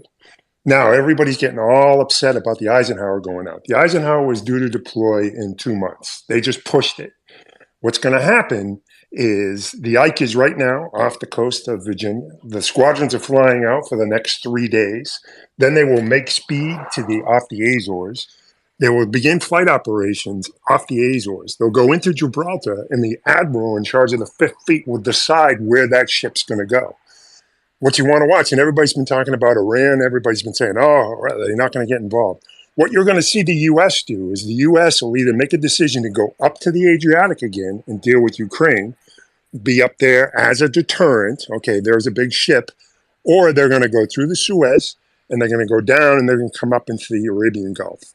And at that point, then you're surrounded on both sides. That will be provocation for Iran if they feel uncomfortable. I'm not saying it will. I'm just saying they will. The U.S. is designed to. When we put a fleet to sea, we go to sea for war. We don't go to sea just to hang out. So we're always training, we're always ready. So we're going to put in strategic positions to be ready to assault, go in and strike. Now, what I can say is off of the Ford, what's going to happen, and you also have to remember there are 2 Los Angeles class submarines that are in the ocean with her. So everybody has this perception of we parked this aircraft carrier off the coast of Israel, having flown with the Israelis and doing training operations. This is all they train for. They don't train for getting into the Russians. They don't train for going into Europe or into Afghanistan. This is all they do in dealing with Iran. What the U.S. will do is they will not go near Gaza. The U.S. will fly to the south and they will fly to the north, up over Syria, and they will watch and see if Iran or IRGC forces, and I know Syrian girl, I've been listening to her, great comment, will be pushing towards, which will be a red line. What we also won't do is we won't go over Gaza, because if we get lit up, if you're sitting in an aircraft and you get lit up, you have to engage. The rules of engagement for us are we can't engage unless we're engaged. So we're not going to do any strikes. We're not going to do any missions. We also have the Marines coming up to the Suez Canal, which no one paid attention to, 2 landing ships. Those are there specifically for evacuation of embassies and consulates. As we're seeing things flare up in Jordan, we're seeing things flare up, and we don't like America. I'm not saying flare up, just protesting. We're see you guys have been putting it up there. The Marines will sit there in pre-position to go in and get the Americans out and then go. They don't want another Libya. They don't want, the administration is going to take a position of, okay, we're here. And the most important thing that everybody has to remember from a military perspective, and I know you had a bunch of people on, and they're great. From a military perspective, we can't go to war with supporting Israel. We can support them, but we don't have authorization. We don't have a speaker. We don't have a Congress to authorize it. Now, we can use certain things in the north, we can say ISIS and counterterrorism operations and do strikes, but we cannot go in and start flying missions. So I just want to pick up on a couple of things you said there. Sure. I appreciate your points, but why on earth would the Americans go to the Azores? I don't understand your rationale. Second, when we go straight across the ocean, we don't go up. We go straight across the ocean, and then we'll begin. Leave the Med to go into the middle of the Atlantic. No, I'm sorry if you misunderstood. The Ike, as the Ike is coming off of Virginia, she's going to go straight across the ocean for 5 days and begin her operations. They're not going to pull the Ford out. The Ford is still 392 miles off the coast. Objective. What's the military and strategical objective? I don't understand how this plays into the broader Middle East. But my other question to you now, and go to Alex and Piotr. My last question to you is that you did hint, and there was a statement actually coming in today, not today, like just now as you were speaking, came in from Channel 11. Against the background, blah, blah, blah, the U.S. Secretary of Defense and the Minister of Defense Austin emphasized the unencompassing commitment of the U.S. to Israel's security and its commitment to deter any state or non-state entity that might try to escalate the war. I've said this before, obviously referring to Hezbollah. And while you were speaking, you said the red line is if IRGC forces get involved. Is Hezbollah a red line for the U.S. or is it just Iran? For Iran to be for the U.S. to be directly involved in the conflict militarily? I think if you listen to the politicals back here, it's straight up Iran. Most of them couldn't understand, really the origins of Hezbollah and what the relationship is through the however. But so to politicals back here, it's always Iran. The other part to this is, we're playing, and this could be sensitive. We support countries that have nuclear weapons because we don't want them to use them. We don't know where their red lines are. I'm not saying it's going there, but if you ever watch any of the conflicts that we get into all over the world, and having been in them, we treat countries differently that have weapons that we don't control or we don't give authorization to use them. That's a state sovereignty, because that will get us into something. So, it's a very big political issue. And when you're on the ground, it really doesn't matter because the guy who's shooting next to you, you want to get taken care of. Makes sense. I want to get Alex's thoughts on what was said before going to Piotr for a few final comments. Alex?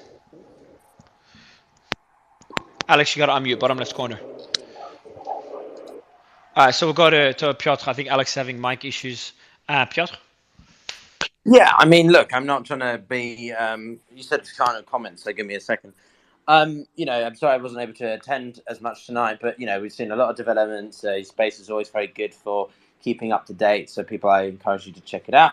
But yeah, you know, for me, it's the Iranian statement is obviously very important, but again, it underlines for me a couple of things. One, the fog of war. We really do not know ever more than we can know, and I know that sounds a bit of a dumb statement, but it's simply meaning that we're only privy to as much information as governments and people in positions of power allow us to be. Hamas, you know, I've seen reports where senior members of Hamas were surprised. I think you said it in your in space, Mario. You know, were surprised by the extent to which the Hamas fighters groups got into Israel. Yeah, exactly.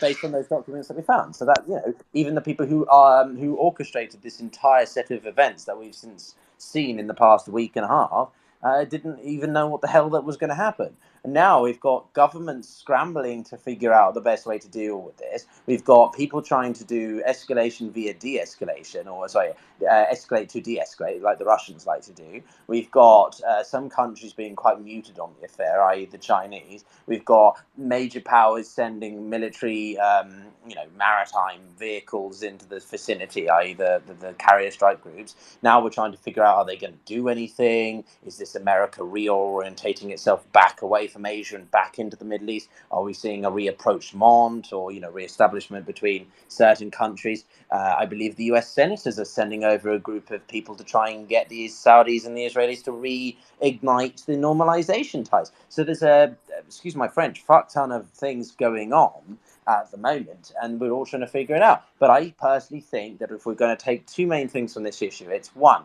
the Hamas group are not as in bed with the Iranians as they like to think. So therefore, again, it draws the distinction between state actors, countries, and non-state actors, i.e., militia groups or whatever. There's a distinction between Hezbollah and Hamas. Is Hezbollah willing to go on such a onus of individual action? What I mean is, are they willing to go out and put their existence on the line to support Hamas, or they want to restrain themselves because they value their longevity in Lebanese politics, control of territory, and influence whilst being backed by Iran? I feel it's that one. Second, and last point, is that Iran is, as like any other country, still trying to navigate this very difficult geopolitical chess game. And they are not a group of people that I like, but they are, as I said before, rational decision makers, and they do not necessarily want to exacerbate the situation beyond what it already is, for a few reasons, but also because Israel does have nuclear weapons. And if we really want to talk about escalation, then the Iranians could, the Israelis could, threaten tactical nuclear weapons, or at least start including that in the rhetoric, as they did, many decades ago.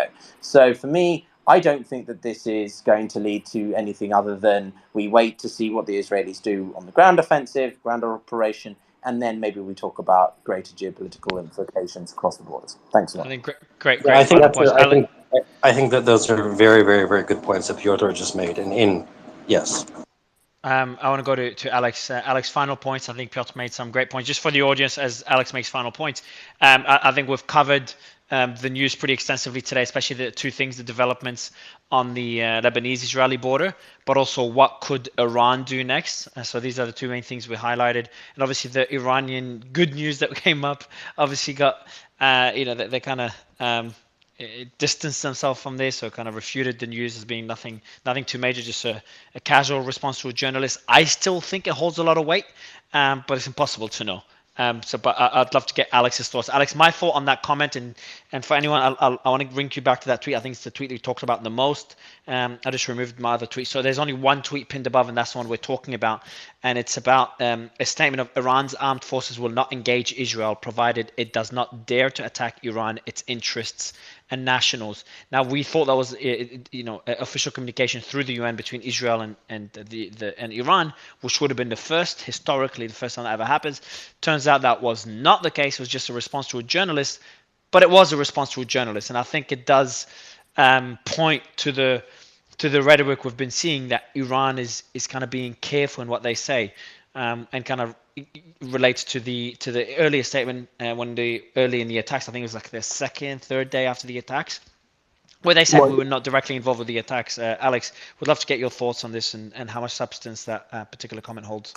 Just final clarification about the comment. Sorry, Alex, I'm cutting you off. And Mario, based on what Hadi said, and I've double checked the other sources, he didn't say that we're not engaged. Just that he said that we believe in our factions to be able to defend themselves, which is different than what's being said. One more time, it I wasn't think, as it's different that we're not engaged. Yeah, it's not as explicit if that's the case, because the Sky News and Al yes. Arabiya added it as a quote. But if they misquoted, I think what you said still hints to the same thing, but it's not as explicit. But when Yeah, they say exactly. Just when they wanted say to clarify this point. factions, yeah, but when you say factions, that's interesting because we're not. They obviously they're going to be broad. They're going to refer directly to Hamas, but could they also be indicating that's Hezbollah as well? Imagine they're just saying even if Hezbollah messes up and they're fighting Israel, they're on their own. I don't think that's what they mean, but it'll be interesting. Alex. Yeah, I mean, I think now, granted, this is relative. There's a hot shooting war going on right now, and there's people dying. So take what I'm saying, in context with that going on right now. But there were a few positive developments that happened today. The messaging does seem to be more nuanced in terms of what's coming out. The shooting in terms of cross-border fire, rockets, and then back across the Lebanese border has been going on for several days now. If the Iranians' intent was to to use this immediately as a means of escalation against Israel, we would have seen that happen already. Now, again, that doesn't mean that the pending ground incursion doesn't sort of trigger or serve as a trigger for for additional escalation, whether that through a proxy like Hezbollah or Iran. But the comments do seem to be walking back a little bit, even the ones that are not quite related to this. We're ready to act if something happens. So it's still a bit ambiguous, but it has been slightly softened a little bit. We'll leave that for what it is. The second piece, the Israeli ambassador on the news today provided some clarity, which I think was giving a lot of people in the region some concern, which was whether or not this operation was going to result in the permanent displacement of Palestinians from Gaza, which he confirmed, Ambassador Herzog, was not going to be the case, and they are also not planning to, quote in his words, occupy or reoccupy the Gaza Strip or rule over the Gaza's 2 million Palestinians, which again for the Arabs in the region as well as for the Egyptians in particular was a concern about opening the Rafah gate. That if they did so and they allowed the Palestinians to flee from that area, would they be taking part or complicit in the overtaking of historic Palestinian land in Gaza, and then therefore complicit? And the gate's been closed, no aids come in. That now seems to have been cleared up. The gate is allegedly going to open tomorrow for aid coming in. Water was turned on this morning, and foreigners are allegedly going to be allowed to leave. So in terms of the things that were, very big sticking points, the humanitarian crisis, provided the aid does actually make it in tomorrow, are going to de-escalate a little bit some of the tension. There's still people suffering. There's still a lot of, fighting to come. There's still a ground incursion to come, but that's why I think where we are related to that. There is only one thing I did want to correct, especially because it's the same national security crew right now that was in during the Obama administration. No president has ever really agreed with the constitutionality of the War Powers Act that was passed in 1973 in the U.S. When Richard Nixon was in office, and they were trying to restrict the powers of the presidency when it came to war during Vietnam. Basically, it says, again, even without that, the president's commander-in-chief, according to the Constitution, Congress has the right to declare war. But according to the War Powers Act, you have to notify Congress within 48 hours of taking action, and you can take action for up to 60 days without seeking authorization. And then even after that, if Congress says no, you have 30 additional days to then start bringing troops back. So in theory, if you stretch that definition, you could have U.S. forces engaged in combat action for up to 90 days, 60, and then having to start to withdraw after that. And we've already seen where that became an issue in Libya when President Obama, historically decided not to actually seek that from Congress, saying he didn't need the authority. So if necessary, the president would not be restrained from taking action. I appreciate that summary. I am getting footage now as as we prepare to wrap. Apparently, of a military column, many tanks were inside of Gaza, but I'm just confirming whether this is inside of Gaza or just off the border of Gaza. I'm just trying to get that clarity. Are they? Is that the one that they're being unloaded from the flatbeds, the No, no, APCs? it's let me tag in the breaking news group because that'll be, yeah. So the source says this is um, spotted on Route 232 between Miflasim and Kfar Saad in the Gaza Strip. Yeah, in the Gaza Strip. Well, wait a minute. So in the Gaza, but Well, I Mario, couldn't. we saw raid last night. I mean, it could be another raid. I mean, I know It tanks could be, flying. it could be, but it could be. But they just don't like. They're just on the main road. It doesn't look like they're. No, no, they're tanks within Gaza. Not. It could be a raid, but it just. Um, But they're not. I mean, What Ronnie, was the name, Mario? yeah. What? between, I'm gonna post it out. Let me tell the team to add the source. A source is Badger, but I'm gonna post it out. Well, Mario, But I'm not sure if this is. it is 1:15 local, right? If this is going to I thought happen, it's you going to said happen in the middle of the Israeli. night. Sorry, go ahead, whoever that is. I thought he said Israeli name, so it's actually not in the Gaza Strip. It Yeah, sounds like that's what I thought too. Between Miflasim and Kfar Saad. That looks like Israel. You're right. Saad, Kfar Saad is right. Israel. That's in Israel. So, But what about Miflasim? yeah, in Israel. It's around the Gaza Strip, Yeah, the yeah, northern yeah, yeah. part. there's going to be Okay. a And it's lot of important movement. to know Yeah, First of yeah, all, yeah. There's going to be a lot of True, true. movement and in just the coming days. Sorry, one correction. Kfar Saad is a misnomer. It's Saad. There's no Kfar there. Saad is actually a kibbutz, and Mefalsim and Saad are the northernmost quarter of like the Israeli border with the Gaza Strip. Yes, and that's exactly Cool. right. Because Yeah, it seems that Alex just it seems the Google Translate is not the whatever translate that they use. It always mixes up between Gaza Strip and Gaza envelope. We've seen that error happen before. It seems like they're going to sweep Gaza from the north down. yeah, yeah, obviously. But what's the weather there right now? I mean, is it still It's raining? Because they're not. Hmm? it's raining. so Yeah. So I mean, it's not going to happen tonight. It'll take 24 hours for the ground to dry out. So look at the forecast. Calculate 24 hours. It's probably Alex. I think you'd agree with me. yep. At least. I think it'd be wrong to assume that we know when the attack is going to take place. I think this thing, Well, and no, someone has said I this agree before. with you, This but I'm thing is just going saying to at be a well minute. calculated, Okay. and I don't think anybody it's pretends that we know. probably I going to certainly be when don't. we least Arms expect it. underestimated Yeah. capacity for the Israeli army to know when is a good time to conduct Absolutely. Right. operations. But that's actually probably a good place to finish, Yeah. Mario, like you said. So, in terms of what's going on now, we've been talking about the last couple of days for the new folks who are listening. What's going on right now are what are called kinetic shaping operations. So, Israel is attempting to strike any of the missile or rocket launchers, rather, that are in Gaza to prevent them from launching at Israeli territory. And then the second thing would be to strike any Hamas infrastructure, weapons, or anything else they believe they can hit from the air while minimizing civilian casualties. Once they believe they've done that and the conditions on the ground are right, and there's other things to consider like weather and everything, that's when a call will be made to go in. Right, most likely it'll occur at nighttime because there's an advantage with night vision and being able to do that. Usually that's when that type of thing happens. There is bad weather, and let's not forget the reports that the humanitarian corridor is supposed to open tomorrow with aid coming from the Sinai through Rafah into Gaza. And I think part of that goal is also to have an aid center in southern Gaza to continue to draw residents from the north south to clear them off the battlefield. So I don't have a crystal ball, and I think whoever the speaker was who said about knowing when it was, I have no idea when the invasion is. No one does. But to the point that was just made, it's probably the next couple of days. I don't think Yeah, I so agree, because agree. it will I be might rain not on have. Thursday as well. Let me go to just. I know we were just about to wrap, but we just had Yehuda join in. If it connects him, we're good to get his thoughts on the developments over the last 48 hours. We haven't had him for a couple of days, and then we'll wrap up. I think it's a perfect place to wrap. Yehuda, is your Mario, mic working? before that, I Sorry, go ahead.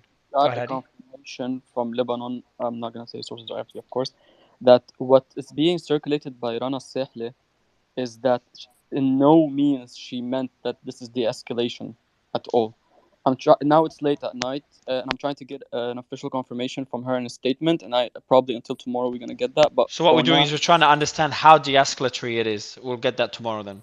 yes, but it's Okay. but I got someone from someone like a bit Guys, if it was bit seriously Wait. suspicious. escalatory, So then it would Guys, happen now. no, it's not escalatory. Now we're talking about a statement by Hezbollah spokeswoman.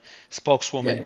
about If they wanted de-escalating. to be escalatory, they wouldn't keep sending you messages, would they? They would just act, which is my point No, about no, Iran. we don't think it's escalatory. We're just trying to determine how de-escalatory it is, and the Well, wording of So it. basically, it had nothing to do with escalation or de-escalation. It was merely a statement about basically saying that this is not intervention. Intervention would look like something else, completely something Yeah, else. okay.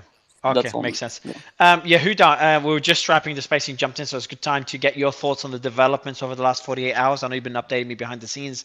Just getting your quick thoughts on the developments, and a recap of the last 2 days. I know that your sentiment has kind of changed recently.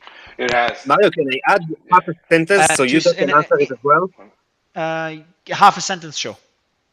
Okay, so the weather won't clear up until Thursday, so Oh, okay. it might be Someone, another yeah, week for someone invasion. could be. Someone said to me Tuesday, but we'll see. Anyway, I Yehuda, what just are your looked thoughts? on the Yeah, weather well, No, forecast on Google. guys, honestly, it's you shouldn't speculate. Sal can work in all weather circumstances. Really, Fair this is point. Fair it's point. yeah. So let's ridiculous. go. No, but Yeah, let's go. Yehuda, all right. yeah. Would love to get your thoughts on developments. Just to touch on that point. So militaries, in planning procedure, H-hour can change. Weather is a big part of it. ISTAR capabilities are greatly affected by inclement weather. Depending on the risks the commanders want to assume, that has a big part of it. So it's not about IDF working in any weather. It's going to want to work in the most advantageous, as the previous speaker, forget who he was mentioning. So that's one issue. Yes, Mario, in general, less gloomy. The last 24 hours, especially, it seems like there is a flurry of diplomatic discussion behind closed doors, a lot of gunboat diplomacy. And it looks like cooler heads are prevailing, to be honest with you, Mario. So, I was pretty honest about my beliefs before. Uh, Iran, so key words.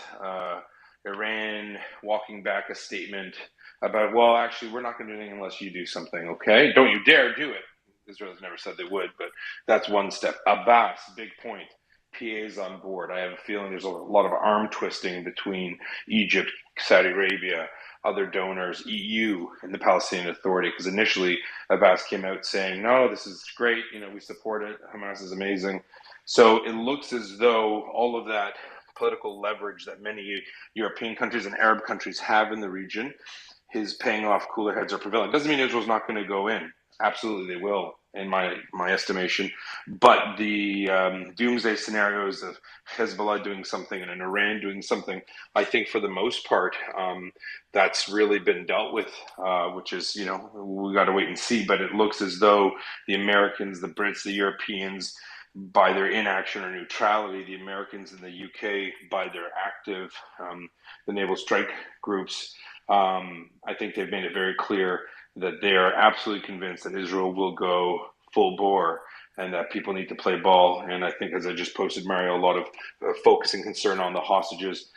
About 120 of them, many of them babies, ironically.